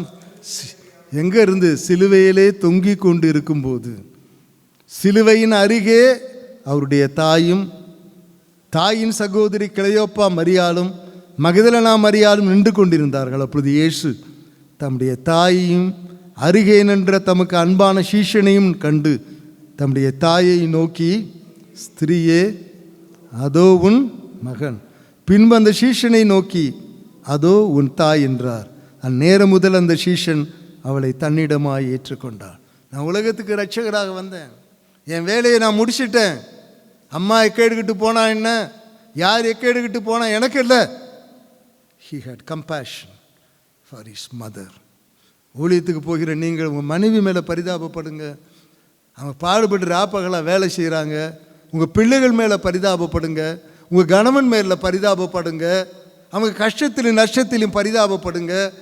சரி, எங்கள் அம்மா எப்பேற்பட்டு போனால் என்ன, வயசாகினா அம்மா தூக்கி ஏதாவது ஓல்டேஜ் ஹோமில் போட்டு தள்ளிட்டு போயிடலாம். நோ, சரியான முறையில் ஒப்படைக்கிறார். கடைசி வரையே அந்த சீஷன் அந்த தாயை பராமரிக்கிறான். நீதிமொழிகள் 23ஆம் அதிகாரம் 22ஆம் வசனத்தில் பாருங்கள். உன் தகப்பன் புத்தியை கேள், உன் தாயின் போதகத்தை தள்ளாதே, உன் தாய் வயது சென்றவளாகும்போது அவளை அசட்டை செய்யாதே. உன் தாய் வயது சென்றவளாகும்போது do not despise her. பரிதபிக்கிற ஒரு ஆண்டவர். ஆத்துமாக்களுடைய தேவைகள், கஷ்டப்படுகிறவர்களுடைய தேவைகள், ஊழியக்காரர்களுடைய தேவைகள், தன்னுடைய சொந்த குடும்பத்தினுடைய தேவைகள். நீங்கள் நிறைய ஊழியக்காரர்கள் தன்னுடைய சொந்த குடும்பத்தை பற்றி கவலைப்பட மாட்டேங்கிறாங்க, தன்னுடைய சொந்த ஃபேமிலியை பற்றி பாதர் பண்ண மாட்டேங்கிறாங்க. ஊழியம் சொல்லி போறங்க, ஆனால் குடும்பத்தின் மேலேயும் கருசனையுடையவர்களாய் காணப்பட வேண்டும் என்று தேவன் விரும்புகிறார். ஆண்டவருடைய பல பகுதிகளை நான் உங்களோடு கூட நான் பேசிக்கொண்டே வருகிறேன். ஆண்டவர் உங்களோடு உணர்த்துகிறார். இந்த கம்பேஷன் என்பது ஒரு பெரிய சப்ஜெக்ட் தாங்க. ஒரு பெரிய அது நல்ல ஒரு ரிலேஷன்ஷிப்பை பில்டப் பண்ணும், நல்ல ஒரு உறவுகளை உண்டாக்கும். நீங்கள் போய் ஆண்டவருக்கு இவ்வளோ கூட்டம் வந்துச்சு, இவ்வளோ இதெல்லாம் எந்த அளவுக்கு அவர்கள் மேலே பரிதபித்தாரோ, அதனால தான் நம்முடைய சகோதரர்களை நிறைய பேர் இப்படி கம்பேஷனாக வேலை செய்கிறவங்கள நான் பாராட்டி இருக்கிறேன். ஒரு சில சகோதரர் இங்கே உட்கார்ந்துருக்கிறாங்க, துக்க வீட்டுக்கெல்லாம் ஆளாக போய் நிற்பாங்க, உதவி செய்கிறதுக்கு ஆளாக போய் நிற்பாங்க.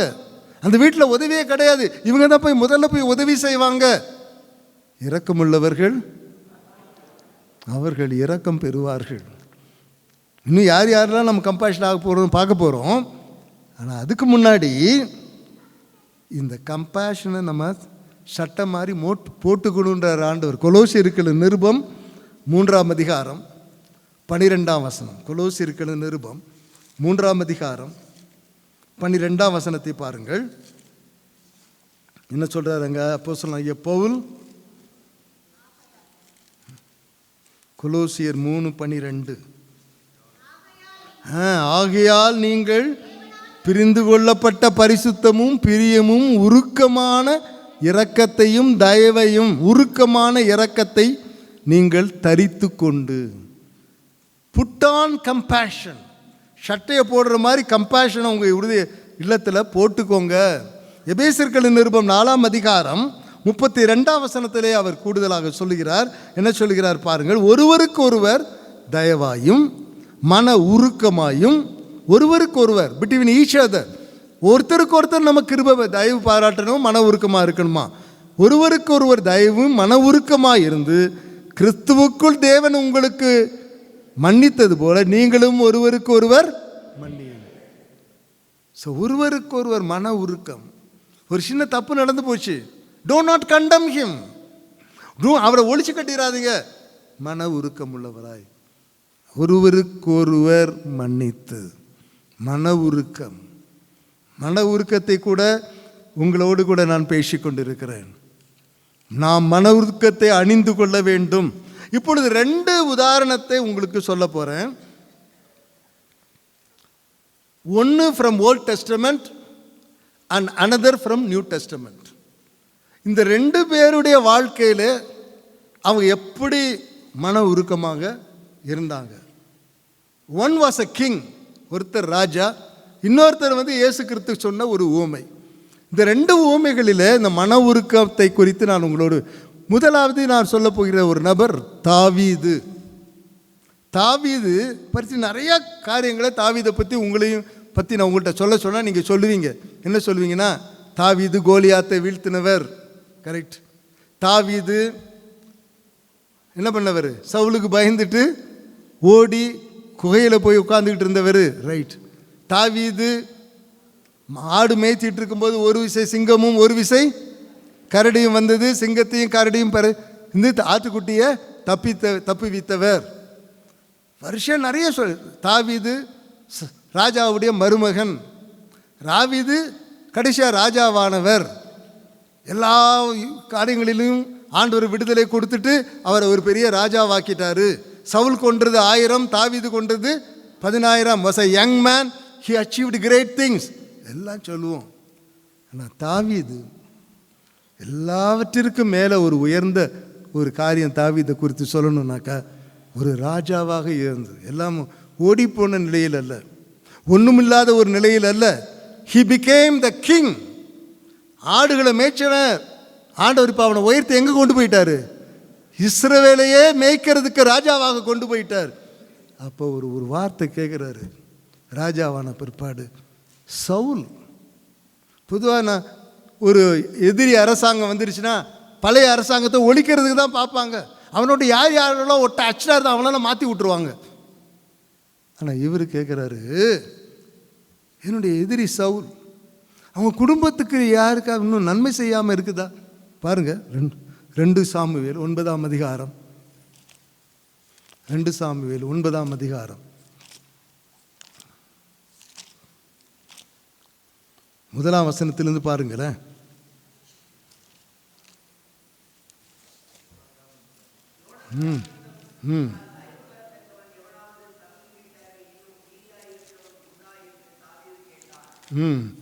தாவீது கேட்குறான். அப்போ அந்த சிறுமைப்பட்டவர்கள் மேல் ஒரு சிந்தனை. எதிரி தானே அப்படின்னு சொல்லி விடலை. யோனத்தானும் செத்தாச்சு, சவுலும் செத்தாச்சு. யார் இனிமே பார்க்க போறா? யோனத்தானும் செத்து போயிட்டார், நண்பனும் செத்தாச்சு, சவுலும் செத்தாச்சு. இனிமே என்னங்க? 3ஆம் வசனத்தை இன்னும் பாருங்க. அப்பொழுது ராஜா தேவனின்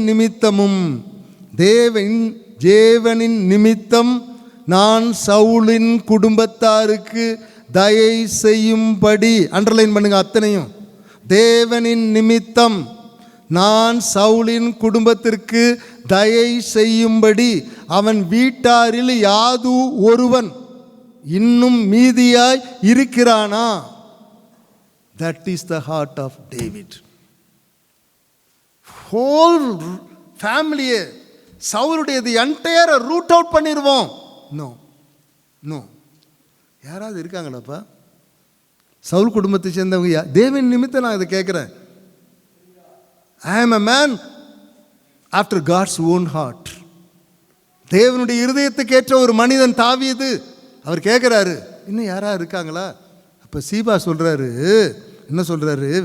சவுலுடைய வேலைக்காரன் அவர் என்ன சொல்கிறாரு? இன்னும் யோனத்தானுக்கு 2 கால்களும் முடமான ஒரு குமாரன். அந்த குமாரனுக்கு 2 காலும் போயிடுச்சு. சவுலும் செத்துட்டான், யோனத்தானும் செத்துட்டான். அப்படின்ன உடனே அவருடைய இந்த பையன் மேவி போசோத் அவனுடைய தாதிமார் வேகமாக ஓடும்போது இவனை கீழே போட்டுட்டாங்க. கீழே போட்டவுடனே இவன் முடமாயிட்டான். அப்படிதான் பைபிள் சொல்லுது இல்லையாங்க? யாருக்கு இவர் தயவு செய்ய பார்க்குறாரு? இவர் முடவன் தானே, போயிட்டு போனா. ஆனால் தாவீது என்ன சொல்கிறாரு? அவன் சொல்கிறாரு, பேபி போசத்தை வர சொல்கிறார். படித்து பாருங்க. யாருப்பா அது? பாக்கி முடவன், லேம் பர்சன். அவன் தான் ராஜா வர வச்சோன்னு அவர் சொல்கிறாரு, நான் ஒரு செத்த நாய். அப்படி தானே சொல்கிறார் பாருங்க. 2 சாமுவேல் 9ஆம் அதிகாரத்தில் 8ஆம் வசனம் பாருங்களேன். அப்பொழுது அந்த மேவி போசத் அவனை வணங்கி, செத்த நாயை போல் இருக்கிற என்னை நீர் நோக்கி பார்ப்பதற்கு உமது அடியான் செத்த நாய். I am an unclean person, uncared person, one person who need not be shown any compassion. எந்த விதமான ஒரு மனதுருக்கமும் காட்ட தகுதியற்ற ஒரு நாற்றம் பிடித்த ஒரு மனிதன். ஆனால் தாவீது என்ன சொல்றாரு? எப்பா, you are like my sons, ராஜகுமாரர்களே. பாருங்க இந்த வசனத்தில் ராஜா 9ஆம் வசனத்தில் சவுலின் வேலைக்காரனாகிய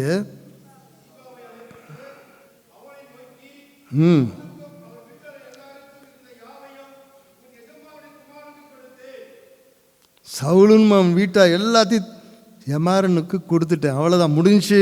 அடுத்தது என்ன சொல்றார் 10ஆம் வசனத்தில்? நீ உன் குமாரரையும் உன் வேலைக்காரரையும் கூட்டிக் கொண்டு உன் எஜமானுடைய குமாரன் எல்லாத்தையும் நிலத்தை பயணம் பண்ணு. அப்புறம் என்ன சொல்றாரு பாருங்க. அதுக்கு முன்னாடியே இன்னும் ஒரு பயங்கரமான வார்த்தை சொல்லியிருக்காரு. என்ன சொல்லியிருக்காரு பாருங்க. 7ஆம் வசனம் பாருங்க. தாவீது அவனை பார்த்து, நீ பயப்படாதே, உன் தகப்பனாகிய யோனத்தான் நிமித்தம் நான் நிச்சயமாய் உனக்கு தயவு செய்து உன் தகப்பனாகிய சவுலின் நிலங்களை எல்லாம் உனக்கு திரும்ப கொடுப்பேன். நீ என் பந்தியில் நித்தம் அப்பம் புசிப்பாய். டெய்லி. 11ஆம் வசனம். சீபா ராஜாவை நோக்கி, ராஜாவாகிய ஆண்டவன் தமது அடியானுக்கு கட்டளையிட்டபடி எல்லாம் உமது அடியானாகிய நான் செய்தேன். ராஜகுமாரரில் ஒருவனைப் போல மேவிபோசத் என் பந்தியில் அசனம் பண்ணுவான் என்று ராஜா சொன்னான். ஜஸ்ட் லைக் கிங் சன்ஸ், அப்படிதானே சொல்லியிருக்கு. ராஜகுமாரரை போல, ராஜகுமாரரை போல ஒரு முடவன். See, that is the kindness. நீங்களும் நானும் வெறும் பேச்சாளிகளாக இருந்த பிரயோஜனம் இல்லை. நம்முடைய அன்பையும் நம்முடைய கரிசனையும் உலகம் பார்க்கும்படியாக காணும்போது தேவன் மகிமைப்படுவார். இது ஒரு உதாரணத்தை நான் உங்களுக்கு தாவீது. இரண்டாவது ஒரு உதாரணம் உங்களுக்கு எல்லாருக்கும் நல்லா தெரியும். குட் சமாரிட்டன் பேரபிள், லூக்கா 10ஆம் அதிகாரம் 25ஆம் வசனத்திலிருந்து வரிசையாக இருக்குது 27ஆம் வசனம் வரை. நம்ம எல்லாருக்கும் மனப்பாடமாக தெரியும். ஒரு மனிதன் எருசலேமிலிருந்து எரிகோவுக்கு போகிற வழியில் குற்றுயிராக கல்லர்களினாலே அடிபட்டு குற்றுயிராக போடப்பட்ட நமக்கு நல்லா தெரிஞ்சனால அதை நான் வாசிக்க விரும்பலை. அப்பொழுது ஒரு லேவி, ஒரு ஆசாரியன் வருகிறான். அவன் பார்த்து பக்கமாக விலகி போயிட்டான். ஒரு லேவியன் வருகிறான். அவனுக்கு கிட்டக்கு வந்து பார்க்குறான். அவனை என்ன பண்ணிட்டான்? விலகி போயிட்டான். பின்பு ஒரு சமாரியன். அந்த கதை நமக்கு தெரியும். ஏன்னா நான் சொல்ல விரும்புகிற காரியம் என்னென்னா, இந்த ஆசாரியனும் லேவியனும் எங்கிருந்து எங்கே போகிறாங்க? எங்கிருந்து எங்கே போகிறாங்க? எருசலேமில் இருந்து. ஸோ எருசலேமுக்கு அவங்க வேலையை முடிச்சிட்டாங்க. எருசலேம்லேயே அவங்க மினிஸ்ட்ரியெல்லாம் ஓவர். இப்போ எங்கே போகிறாங்க? எரிகோவில் அவங்க வீடு இருக்குது. ஸோ வேலையெல்லாம் முடிச்சுட்டு வீட்டுக்கு தான் போகிறாங்க. இங்கே ஒரு ஆள் குற்றுயிராக கிடக்கிறாரு. அவர் யார்? யூதன். இவர் யார்? சமாரியன் வந்தவர் பின்னாடி. யூதர்கள் சமாரியர்களை பார்த்து நாயின்னு சொல்லுவாங்களாம், மதிக்கவே மாட்டாங்க. எவ்வளோ ஜாதி வெறி, ஜாதி பகை, அப்படிப்பட்டதான விரோதி பகை. ஆனால் அந்த சமாரியன் கிட்டக்க வரான். பாருங்க, அந்த மாத்திரம் வேணா பார்க்கலாம் எப்படிலாம் அந்த கம்பேஷன் வெளிப்படுது. லூக்கா எழுதின சுவிசேஷம் 10ஆம் அதிகாரம். கிட்டக்க வாங்க. முதல்ல தூரமாக ஏன் காசு போட பார்க்குறீங்க? கிட்டக்க வந்து என்ன சொல்கிறாங்க? வாசிங்க.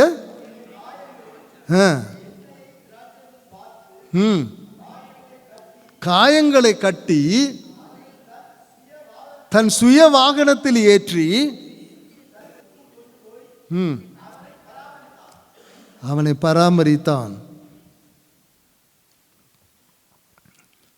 செய்ய வேண்டியவங்க, இந்த வேலையை செய்ய வேண்டியவங்க லேவியரும் ஆசாரியரும்.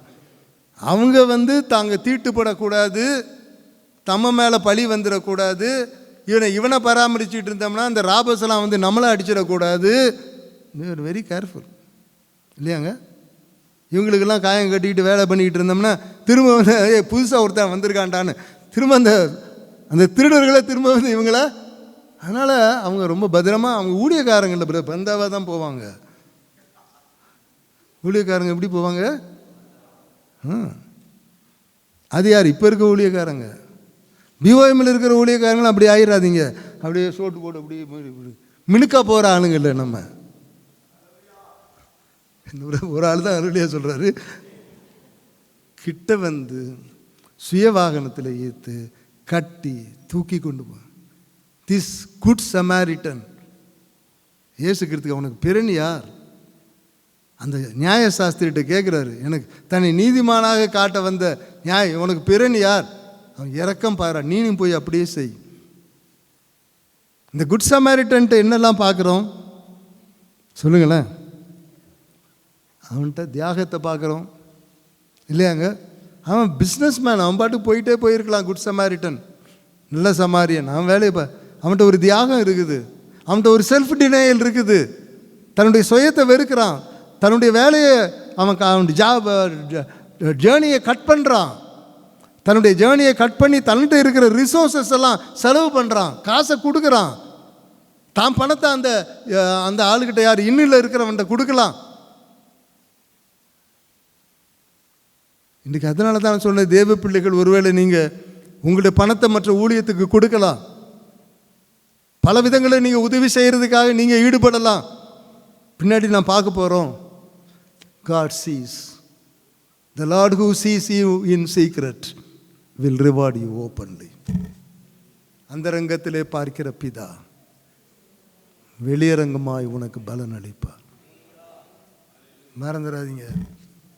The Lord who sees you in secret. அதனால தான் ஆண்டவர் சொல்றார், தான தர்மம் பண்றியா ரகசியமா செய்யு, பெரிய பிராபகண்டா போடாத, பப்ளிசிட்டி போடாத. மிஷனரிகள் கஷ்டப்படுறவங்களுக்கு உதவி செய்யறீங்களா, no publicity. Do it secretly. Do it confidentially. The Lord who sees you in secret will reward you publicly. பரலோகத்தில் எல்லாருக்கும் முன்னாடி. சரி, நிறைய காரியங்களை சொல்லிகிட்டே போடலாம். ஒருவேளை இந்த லேவியர் ஆசாரியர் என்ன சொல்லியிருக்கலாம், ஏன் இந்த நேரத்தில் போனால், இந்த நேரத்தில் இது பாதுகாப்பற்ற நேரத்தில் கூட 2 பேரை கூட்டிகிட்டு போயிருக்க வேண்டிய, இப்படி பல விதங்களில் குற்றப்படுத்தி இருக்கலாம். ஆனால் குட் சமாரிட்டன் அதெல்லாம் செய்யாமல் he took risk, he had self denial. அது மாத்திரமில்லை, அவனை ஒரு சமான். இதை சொல்லும்போது எனக்கு ஒரே ஒரு சம்பவம் ஞாபகத்திற்கு வருகிறது. இந்த குட் சமாரிட்டன் சொல்லும்போது, அதாவது ஒரு சமயத்தில் ஒரு வெட்டினரி, இது ஒரு கதை மாதிரி தான். வெட்டினரி டாக்டர் ஒரு சமயத்தில் ரோட்டில், இன்னும் 5 நிமிஷம் தான் இருக்குது, எனக்கு 11:30 டைம் முடிக்க பார்க்குறேன். போயிட்டே இருக்கும்போது ரோட்டில் போயிட்டே இருக்கிறாரா.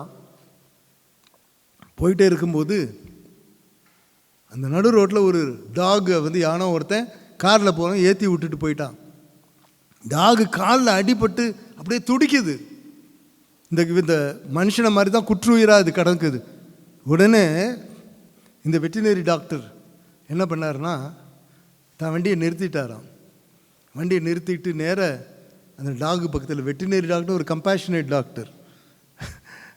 இன்றைக்கி டாக்டர்கிட்ட கம்பேஷனே கிடையாது, அது வேற பக்கம்.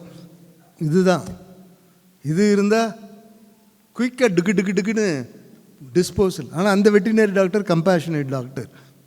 அவர் அந்த டாகை எடுத்து கூட்டிகிட்டு போய் தன்னுடைய டிஸ்பென்சரிக்கு கூட்டிகிட்டு போய் என்ன போட்டாராம், கட்டு போட்டாராம். கட்டு போட்டு மருந்து ஊற்றி எல்லாம் பண்ணி டாக் சரியாயிடுச்சு.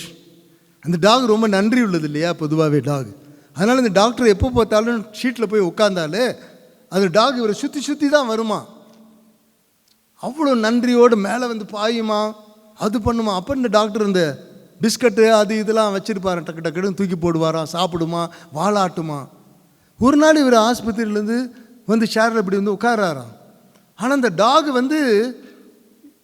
பிஸ்கட் போட்டாலும் சாப்பிட மாட்டேங்குது, எது போட்டாலும் என்ன பண்ண மாட்டேங்குது, சாப்பிட மாட்டேங்குது. ரொம்ப ரெஸ்ட்லெஸ்ஸாக இருக்குது.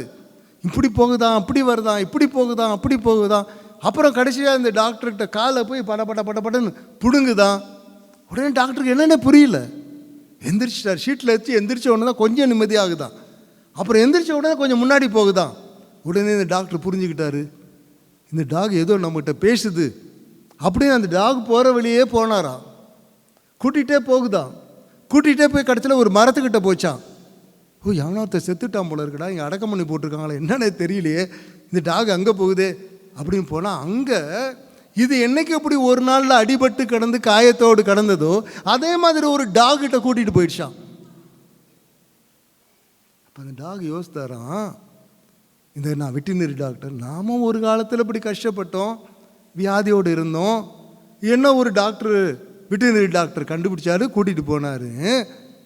அந்த நாய்க்கு இருக்கிற நன்றி கூட இன்னைக்கு யாருக்கு இல்லை அப்படின்னு நான் சொல்லலப்பா.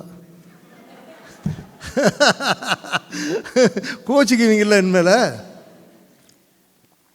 நான் ஒரு நாள் ஆண்டவரை அறியாமல் இருந்தான்ப்பா, குடிச்சிக்கிட்டு இருந்தான்ப்பா, அப்படி இருந்தான்ப்பா, இப்போ சரியாயிட்டேன்ப்பா. ஏன் அந்த ஆள் இந்த உபவாசி ஜபத்துக்கு கூட்டிகிட்டு வரக்கூடாதா? அன்பு, கருசனை, இரக்கம், மன உருக்கம், அதை குறித்து நான் பேசிக்கொண்டிருக்கிறேன். ஆண்டவர் என்ன சொல்றாரு, யாக்கோபு எழுதின, இன்னும் 10 நிமிஷத்துக்குள்ள முடிச்சிருவேன் நம்புறேன். யாக்கோபு எழுதின பொதுவான நிருபம் 1ஆம் அதிகாரம் 27ஆம் வசனத்தை பாருங்கள். எது சுத்தமான பக்தி? யாக்கோபு எழுதின பொதுவான நிருபம் 1ஆம் அதிகாரம் 27ஆம் வசனத்தை பாருங்கள். திக்கற்ற பிள்ளைகளும் விதவைகளும் படுகிற உபத்திரவத்திலே அவர்களை விசாரிக்கிறதும். திக்கற்ற பிள்ளைகள், ஆர்ஃபன்ஸ் அண்ட் விடோஸ் அண்ட் வியாதியஸ்தர்கள், ஆஸ்பத்திரியில் போய் விசாரிங்க. ஆனால் ஆண்டவருடைய வருத்தம் எல்லாம் என்ன தெரியுமா? இது சொல்றது எனக்கே ரொம்ப வருத்தமாக தான் இருக்கு. ஆண்டவருடைய வருத்தம் என்னவென்றால், என் ஜனங்கள் வேறு யாரை பற்றி சொல்லலை, அவிசுவாசிகளை பற்றி சொல்லலை, திருட்டு தொழில் செய்கிறவனை பற்றி சொல்லலை. என் ஜனங்கள் எப்படி இருக்காங்களாம்? புலம்பலின் புஸ்தகம் 4ஆம் அதிகாரம் 3ஆம் வசனம். புலம்பலின் புத்தகம், எரேமியாவுக்கு அடுத்தது வரும் புலம்பல். என்ன பிரதர் சிரிக்கிறீங்க? அது என்ன சொல்லிட்டா நல்லது இல்லை, அப்போ ஈஸியாக எடுத்துருவீங்க. புலம்பலின் புஸ்தகம் 4ஆம் அதிகாரம் 3ஆம் வசனம் 4ஆம் வசனம் வாசிக்கிறேன். திமிங்கலங்கள் முதலாய் கொங்கைகளை நீட்டி தங்கள் குட்டிகளுக்கு பால் கொடுக்கும் என் ஜனமாகிய குமாரத்தியோ, அண்டர்லைன் பண்ணுங்க, என் ஜனமாகிய குமாரத்தியோ வனாந்திரத்தில் உள்ள தீக்குருவியை போல குரூரமாயிருக்கிறாள். Hard hearted people. மிருகங்கள், பீஸ்ட் கூட என்ன பண்ணுமா? கொங்கைகளை நீட்டி தன் குட்டிகளுக்கு பால் கொடுக்குமா? என் ஜனமாகிய குமாரத்தியோ. அடுத்ததுல என்ன சொல்றாரு? ஏன் கொடூரமாய்? பிள்ளைகள், குழந்தைகள் நாவு தாகத்தால் மேல் வாயோடு ஒட்டி கொண்டிருக்கிறது. பிள்ளைகள் அப்பம் கேட்கிறார்கள், கொடுப்பதற்கு ஆட்கள் இல்லை. எசேக்கியா பிரான்சிஸ் தான் நினைக்கிறேன் ஒரு பாட்டு பாடியிருந்தார், ஞாபகம் இருக்குதா யாருக்காது? அலரும் பிள்ளைகள் குரலினை கேட்க அழுவது இன்றி வேர் என்ன செய்வார்? ஆற்றுவார் இல்லை, தேற்றுவார் இல்லை, அன்பினை கூற யாரும் இல்லையே, அறுவடை மிகுதி. அலறிடும் பிள்ளைகள் குரலினை கேட்க அழுவதன்றி வேறென்ன செய்வாய்? ஆற்றுவாரில்லை, தேற்றுவாரில்லை, அன்பினை காட்டவும் யாரும் இல்லை, அன்பினை காட்டவும் யாரும் இல்லை. அறுவடை மிகுதி ஆளோ இல்லை, அன்பரின் கதறல் கேட்டிடுதே. பிள்ளைகள் அப்பம் கேட்கிறார்கள். ட்ரக்ஸுக்கு அடிமையாக இருக்கிறான், குடிக்கு அடிமையாக இருக்கிறான், ஓரின சேர்க்கைக்கு அடிமையாக இருக்கிறான். பிள்ளைகளுடைய வாய் மேலே ஒட்டி கொண்டிருக்கிறது. வாலிபர்கள், அடுத்தது பாருங்க, வாலிபர்களும் கன்னிகைகளும் மூர்ச்சித்து தெருவிலே கிடக்கிறார்கள். பாருங்க,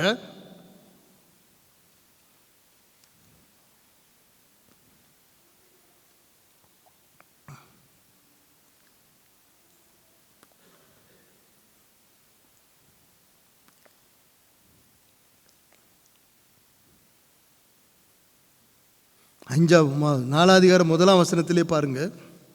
பொன் மங்கி பசும் பொன் பரிசுத்த தலத்திலிருந்து கற்கள் கொட்டப்பட்டு, ஐயோ சிங்கத்துக்கு ஒப்பான தங்கத்து வளையறப்பட்ட மண் பாண்டங்களைப் போல எண்ணப்படுகிறார்களே. அப்படியே வரிசையாக சொல்லிட்டு வர்றாரு. என் கை செய்கை இல்லாமல் ஒரு நிமிஷத்திலே கவிழ்க்கப்பட்ட சோதோம் குமாராவை போல காணப்படுகிற என் ஜனமாகிய குமாரத்திக்கு வந்த அக்கினி வருஷம். அதிலே கூட இன்னொரு இடத்துல சொல்லி, வாலிபர்களும் கன்னிகைகளும் அவர்கள் மூச்சித்து கிடக்கிறார்கள். ருசியான பதார்த்தங்களை சாப்பிட்டவர்கள் சாம்பலை அணைத்து கொண்டு இருக்கிறார்கள். புலம்பல் 2ஆம் அதிகாரம் 10ஆம் வசனத்தில் பாருங்க. எழுந்திரு, முதற் சாமத்தில் கூப்பிடு, ஆண்டவரின் சமூகத்தில் உன் இருதயத்தை தண்ணீரை போல ஊற்றிவிடு. எல்லா தெருக்களின் முனைகளிலும் பசியினால் மூர்ச்சித்து போகிற உன் குழந்தைகளின் பிராணனுக்கு கைகளை அவரிடத்தில் ஏறடு. இந்த மாதிரி நிலைமை நம்ம வாலிபர்களிடத்தில் இல்லையாங்க? இன்றைக்கு மாதிரி நிலைமை நம்முடைய பிள்ளைகளுடைய வாழ்க்கையில் இல்லையாங்க?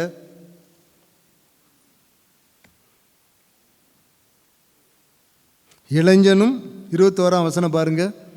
முதிர் வயதுள்ளவனும் தெருக்களின் தரையிலே கிடக்கிறார்கள், என் கன்னிகைகளும் என் வாலிபர்களும் பட்டயத்தால் விழுந்தார்கள். இன்னைக்கு உலகத்தில் சந்தோஷமாக உலகம் இருக்குது. வாலிபர்கள் எங்கே பார்த்தாலும் சேரை உடைக்கிறான், அதை உடைக்கிறான், இதை உடைக்கிறான், போதையில் இருக்கிறான், போதை கலாச்சாரம் இருக்குது. பிள்ளைகளுக்கு பெற்றோர்கள் நிம்மதி இல்லை, குடும்பத்தில் நிம்மதி இல்லை. வாலிப குடும்பத்தினுடைய தலைவன் தலைவி, வாலிப பிள்ளைங்க, பள்ளிக்கூடத்துக்கு போகிற பொம்பளை பிள்ளைங்க மூர்ச்சித்து கிடக்கிறது, தண்ணியை போட்டுக்கிட்டு கலாட்டா பண்ணி கொண்டிருக்கிற நிலைமை பார்க்கலையா? இவர்களை பார்த்து கம்பேஷனேட்டாக இருக்க வேண்டியவர்கள், என் ஜனமாகிய குமாரத்தையோ வனாந்திரத்தில் இருக்கிற தீக்குருவியை போல கொடூரமாய் இருக்கிறாள். இந்த தீக்குருவி என்ன பண்ணுமா? யோபு 39 அதிகாரத்தில் போய் படிச்சு பாருங்க. முட்டை போடுமா, முட்டை போட்டுட்டு கஷ்டப்பட்டு தான் முட்டை போடுமா. எதில்? வனாந்திரத்தில் மணல் இருக்கிற இடத்துல முட்டை போட்டுட்டு அந்த முட்டையை அனல் வச்சு மண்ணு போட்டு மூடிட்டு போயிருமா. யாராவது மிதித்து அந்த குஞ்சிலாம் செத்து போகணும், அதுக்கு கவலை கிடையாதான். முட்டை போடுறதோடு நிறுத்திடுமா, கூட்டம் நடத்தும், அதோடு அது விட்டுரும். அந்த குழந்தை பிறந்துச்சா, அது இப்போ செத்துச்சா, அது வளர்ந்துச்சா, அது எப்படி இருக்குது, அது கவலைப்படாது. வனாந்திரத்தில் இருக்கிற தீக்குருவியை போல கொடூரமாக இருக்கிறாள். இன்றைக்கு நம்முடைய ஆத்துமாக்களுக்காக நான் முடிக்கப் போகிறேன். மிகவும் மன்றாடி கண்ணீரோடு நாம் ஜெபிக்க வேண்டும். மன்றாட்டு ஜெபத்தை தவிர வேறு எந்த ஜெபமும் இன்றைக்கு இந்த மக்களை ஆண்டவருடைய பிடிகளிலிருந்து தீர்க்கும். நாம் சாதாரணமாக ஜெபம் பண்ண வேணாம், மண்டை இருதயத்தின் ஆழத்தில் ஊற்றி கண்ணீரோடு ஜெபிப்போம். மோசையை பற்றி ஒரே ஒரு உதாரணத்தை மாத்திரம் நான் சொல்கிறேன். மோசே எப்படி ஜெபித்தார், யாருக்கு ஜெபித்தார்? மோசே மேலே போய் 40 நாள் போனார், கற்பலைகளெல்லாம் வாங்கிட்டு வந்தார். வர்றதுக்குள்ளே, இங்கே கீழே வர்றதுக்குள்ளே மோசைக்கு என்ன ஆச்சோ தெரியல. எல்லோரும் அவங்கவுங்க நகைகளெல்லாம் கழட்டி கொடுத்தாங்க, விக்கிரகத்தை உண்டாக்குனாங்க. அதை என்ன பண்ணாங்க, வணந்துக்கிட்டு இருக்கிறாங்க, ஆடிக்கிட்டு இருக்காங்க, பாடி. மோசே கீழே இறங்கி வர்றாரு. இறங்கி பார்த்த உடனே ஆண்டவர் சொல்கிறார் மோசையை பார்த்து, மோசையே இந்த ஜனங்களை நான் அழிச்சிடுறேன்ப்பா, உன் பேரே பெருசாக்கிடுறேன், உன் பேரை நீ ஒன்றும் அடிக்க மாட்டேன், நீ பெருசாகிடுவ, இந்த ஜனங்களை அழிச்சிடுவேன். மோசே சொல்கிறாரு, ஆனால் மோசேயினுடைய மன்றாட்டை போல நீங்களும் நானும் இந்த 2 நாட்களும் மன்றாட வேண்டும் என்று தேவன் விரும்புகிறார். யாத்ராகமம் புஸ்தகம் 32ஆம் அதிகாரம்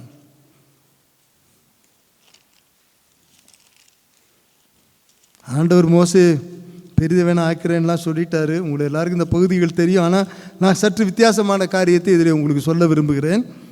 யாத்ராகமம் 32ஆம் அதிகாரம் 9ஆம் வசனத்தில் தான் நான் சொன்னதெல்லாம் இருக்குதுன்னு என்னை விட்டுடுன்றார் ஆண்டவர். 10ஆம் வசனத்தில் உன்னை பெரிய ஜாதியாக்குவேன்றாரு.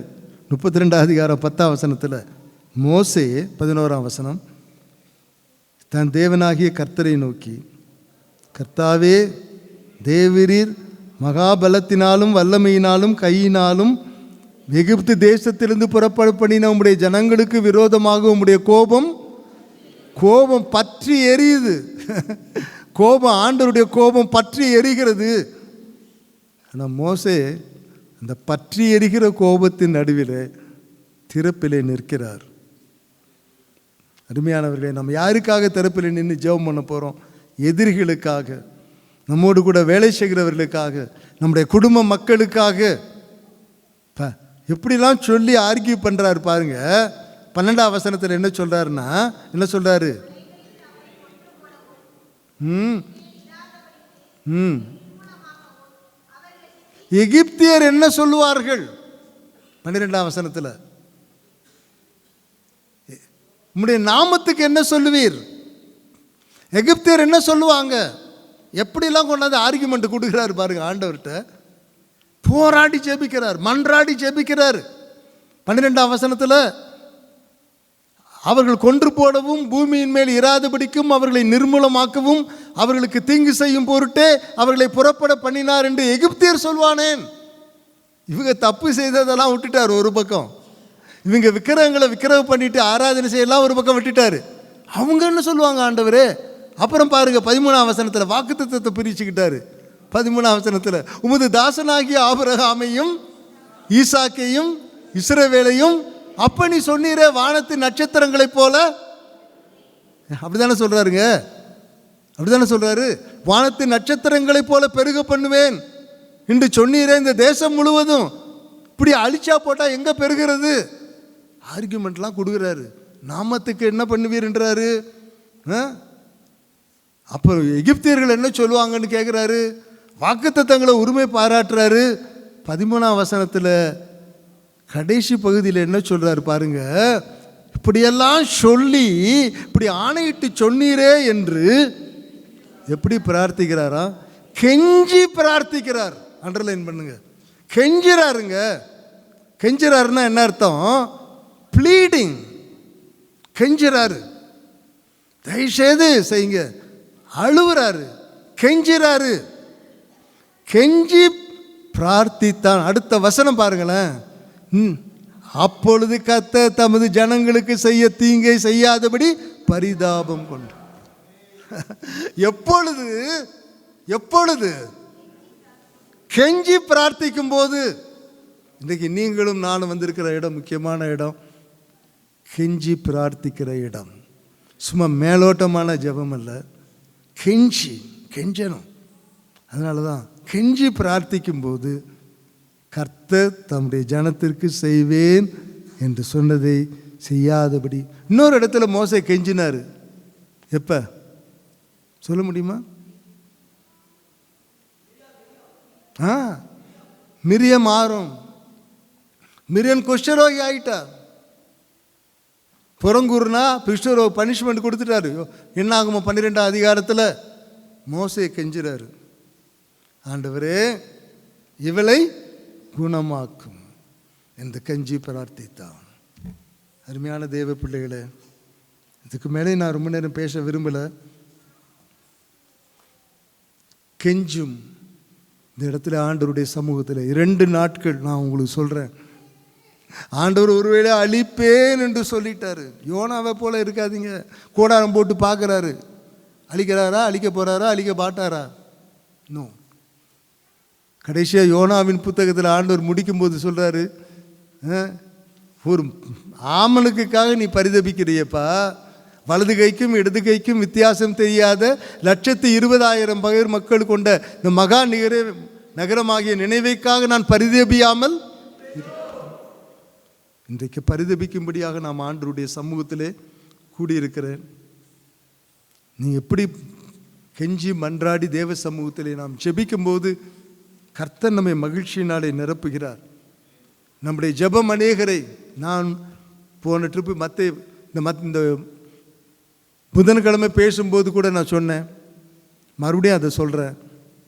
ஜெபம் மிகப்பெரிய அழிவை பிசாசினுடைய ராஜ்யத்திற்கு கொண்டு வரும். மறுபடியும் சொல்கிறேன், ஜெபம், மன்றாட்டு ஜெபம் மிகப்பெரிய அழிவை பிசாசினுடைய ராஜ்யத்திற்கு கொண்டு வரும். அப்படின்னா என்ன அர்த்தம்? இதுக்கு உலகம் பிசாசினுடைய ராஜ்யத்தில் கிடக்குது. நீங்களும் நானும் ஜெபித்து கெஞ்சி மன்றாடும் போது, கிருபாசனத்தண்டையில ஜெபிக்கும் போது, பிசாசினுடைய கட்டுகளில் இருக்கிற மக்களை கர்த்தர் விடுவிக்கும் போது, ஒவ்வொரு ஆளையும் விடுவிக்க பிசாசுக்கு அது ஒரு பெரிய டெத் ப்ளோ. அதனால தான் ஜெபம் பண்ண விட மாட்டான். வேறு எது வேணாலும் விட்டுருவான். பிரசங்கம் பண்ண விட்டுருவான், பிரசங்கத்தை கேட்க விட்டுருவான். முழங்கால மடக்கி ஜெபிக்க ஏன் விட மாட்டான்னாக்கா, ஒவ்வொரு ஜெபமும், ஒவ்வொரு மன்றாட்டு ஜெபமும் பிசாசினுடைய ராஜ்யத்தில் நீங்க கை வைக்கிறீங்க நேரடியாக.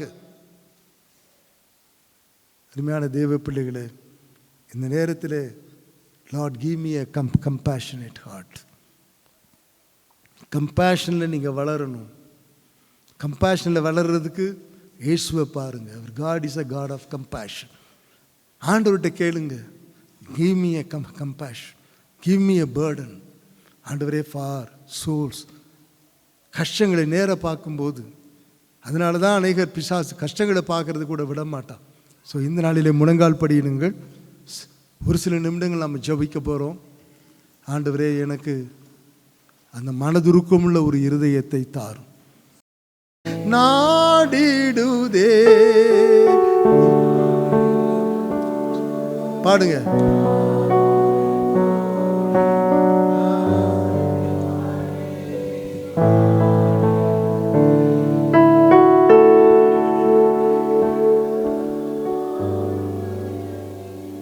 விடுவோம் நாம் வாலிபரே, அறுவடை மிகுதி ஆலோ இல்லை. அன்பரின் கதறல் கேட்டிடுதே, அமைதியில்லை, நம்பிக்கையில்லை, அழுகையும் கண்ணீர் வாழ்க்கையிலே. அமைதியில்லை, நம்பிக்கையில்லை, அழுகையும் கண்ணீர் வாழ்க்கையிலே. உறக்கமும் இல்லை, முழு உணர்வில்லை, உணர்ந்திடுவீர் இதை வாலிபரே. உணர்ந்திடுவீர் இதை வாலிபரே. அறுவடை மிகுதி ஆளோ இல்லை, அன்பரின் கதறல் கேட்டிடுதே. அலறிடும் பிள்ளைகள் குரலினை கேட்டு அழுவதன்றி வேறென்ன செய்வார்? அலறிடும் பிள்ளைகள் குரலினை கேட்டும் அழுவதன்றி வேறென்ன செய்வார்? ஆற்றுவாரில்லை, யார் போவான் என்றார் கதறலை என் உள்ளம் கேட்டிடாதோ? கதறலை என் உள்ளம் கேட்டிடாதோ? ஆளோ இல்லை, அன்பரின் கதறல் கேட்டிடுதே. நாம் எல்லாரும் இருக்கிற இடத்துல எழும்புவோம். ஆண்டவரே, எனக்கு ஒரு மனதுருக்கமுள்ள ஒரு இருதயத்தை தாரும் என்று நாம் ஜெபிப்போம். கல்லான இருதயம் எனக்கு வேண்டாம், கடினமுள்ள ஒரு இருதயம் வேண்டாம். ஒரு அன்பான கனிவான ஒரு இருதயத்தை தாரும். எல்லாரும் வாய்களை திறந்து ஜெபம் பண்ணுவோமா? கனிவான இருதயத்தை எனக்கு தாரும் ஆண்டவரே. எல்லாரும் வாய்களை திறந்து ஜெபம் பண்ணுவோம்.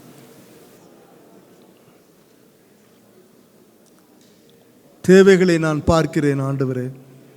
என்னுடைய சுற்றுப்புறங்களை நான் பார்க்கும்போது நான் சுயநலக்காரனாகவே இருக்கிறேனே. பேரளவுக்கு தானே நான் ஜெபம் பண்ணுகிறேன். ஆண்டவரே, என்னிடத்திலே கண்ணீர் இல்லையே. பிள்ளைகளுக்கு அப்பம் கொடுக்கிறார்கள், வாலிபர்கள் பாவத்திலே உழண்டு கொண்டு இருக்கிறார்கள். ஆண்டவரே, இன்றைக்கு உலகம் முழுவதும் அக்கிரமத்திலும் அநியாயத்திலும் கடந்து கொண்டு இருக்கிறது. ஆண்டவரே, நான் கொடூரமாயிராதபடி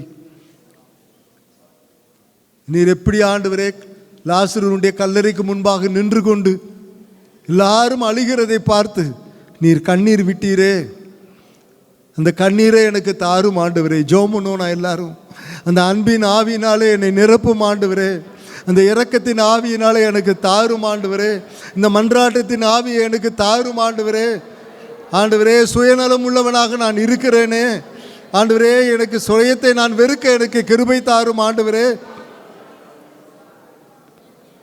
இந்த உபவாச ஜெபத்தின் மூலமாக கர்த்தர் பெரிய காரியங்களை செய்ய விரும்புகிறார்.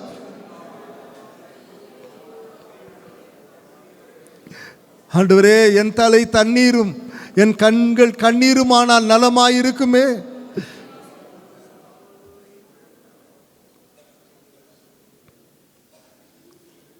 ஆத்துமாக்கள் அழிவிலே ஓடிக்கொண்டிருக்கிறார்களே, ஒரு மேய்ப்பனின் உள்ளத்தை எனக்கு தாரும் ஆண்டவரே.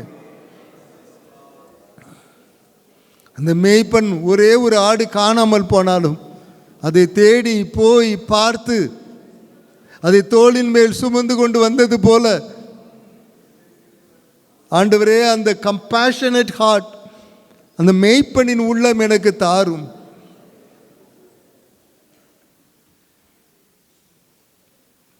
தாரும் ஆண்டவரே. மக்களை நேசிக்கிற ஒரு உள்ளத்தை தாரும். ஆத்துமாக்களை தேடி போகிற ஒரு உள்ளத்தை தாரும்.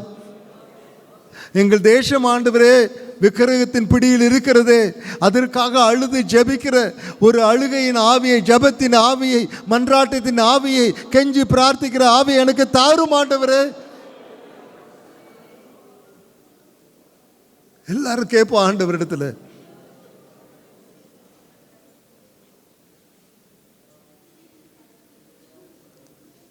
ஒரு தாவீதை போல பகைஞனையும் நேசித்து அவனுக்கு ஏதாவது நான் நன்மை செய்ய முடியுமா என்று பார்த்து அவனுக்கு நன்மை செய்த ஒரு தாவீதின் உள்ளத்தை எனக்கு தாரும் ஆண்டவரே. ஒரு மோசேயை போல என்ன உன்னை பெரியவன் ஆக்குவேன் என்பதில் அல்ல, இந்த ஜனங்களையும் நீர் காப்பாற்ற வேண்டும், அதுதான் என்னுடைய விருப்பம் ஆண்டவரே.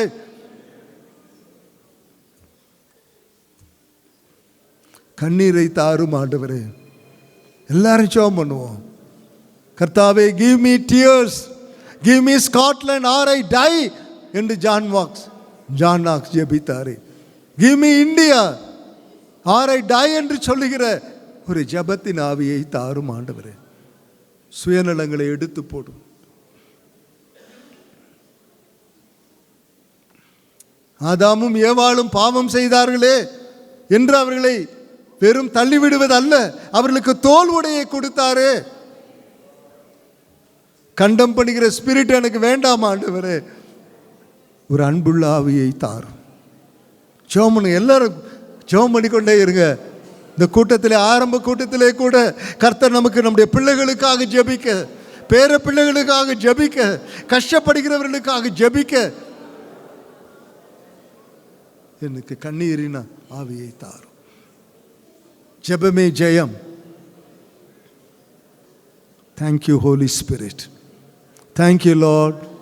தேங்க்யூ. எல்லாரும் ஆண்டவருக்கு ஒரு நிமிஷம் நன்றி செலுத்துவோம். ஆண்டவர் நமக்குள்ளே ஜெப ஆவியை ஊற்றுகிறபடியால், விண்ணப்பத்தின் ஆவியை ஊற்றுகிறபடியால் நம்ம மேல் அவர் பரிதபிக்கிற தேவனாய் இருக்கிறார். இங்கே வந்திருக்கிற ஒவ்வொருவரை குறித்து அவர் பரிதபிக்கிற தேவனாய் இருக்கிறார். என் மேல் நீர் பரிதபிக்கிறீர் ஆண்டவரே. எனக்காக பரிதபிக்கிறவர் ஒருவரும் இல்லை, ஆனால் நீர் எனக்காக பரிதபிக்கிறீர். எங்கள் பரிசுத்தமுள்ள பரமபிதாவே, இந்த காலையிலே உமக்காக நன்றி செலுத்துகிறோம்.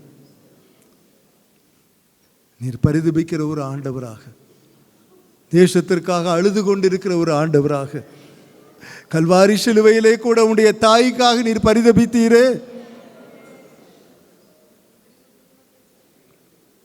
நாங்கள் எங்களுடைய குடும்பத்தில் இருக்கிறவர்களுக்காக நாங்கள் பரிதபிக்கிறோமா?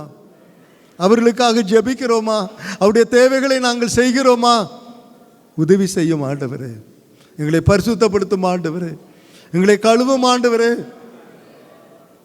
அவன் முடவன் தானே என்று அவனை முடவன் என்று அற்பமாக எண்ணுகிறோமா? அலறிடும் பிள்ளைகளின் குரலினை கேட்டு அழுவதன்றி வேறு என்ன செய்வார்? ஆற்றுவார் இல்லை, தேற்றுவார் இல்லை. இன்றைக்கு இளைஞர்கள் அன்பினை கூறவும் யாரும் இல்லை. அன்புக்காக ஏங்குகிற உள்ளங்கள் உண்டு. அறுவடை மிகுதி.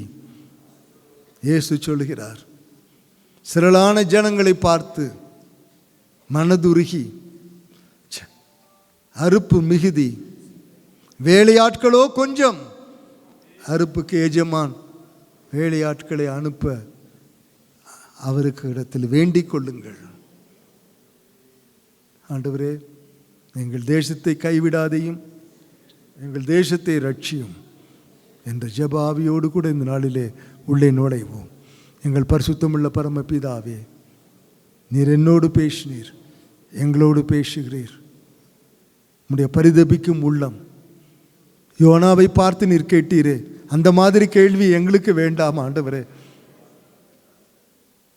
ஆமனுக்காக நாங்கள் பரிதபிக்க வேண்டாம். எங்களுக்கு வசதி கொடுக்கிற வாழ்க்கைக்காக நாங்கள் பரிதபிக்க வேண்டாம். அது போகும்போது அதற்காக நாங்கள் வருத்தப்பட வேண்டாம். வலது கைக்கும் இடது கைக்கும் வித்தியாசம் தெரியாத 120,000 மக்களுக்கு மேலாக நான் பரிதபியாமல் இருப்பேனோ? லட்சத்திற்கே பரிதபிக்கிற தேவன் இந்தியாவில் இருக்கிற 140 கோடி மக்களுக்காக நீர் பரிதபியாமல் இருப்பீரோ? அந்த பரிதபிக்கிற உள்ளத்தை எங்களுக்கு தார். தொடர்ந்து நல்ல ஜெப வேளையை எங்களுக்கு தாரும். இயேசு கிறிஸ்துவின் நாமத்தில் பிதாவே, ஆமென். உட்காருவோம்.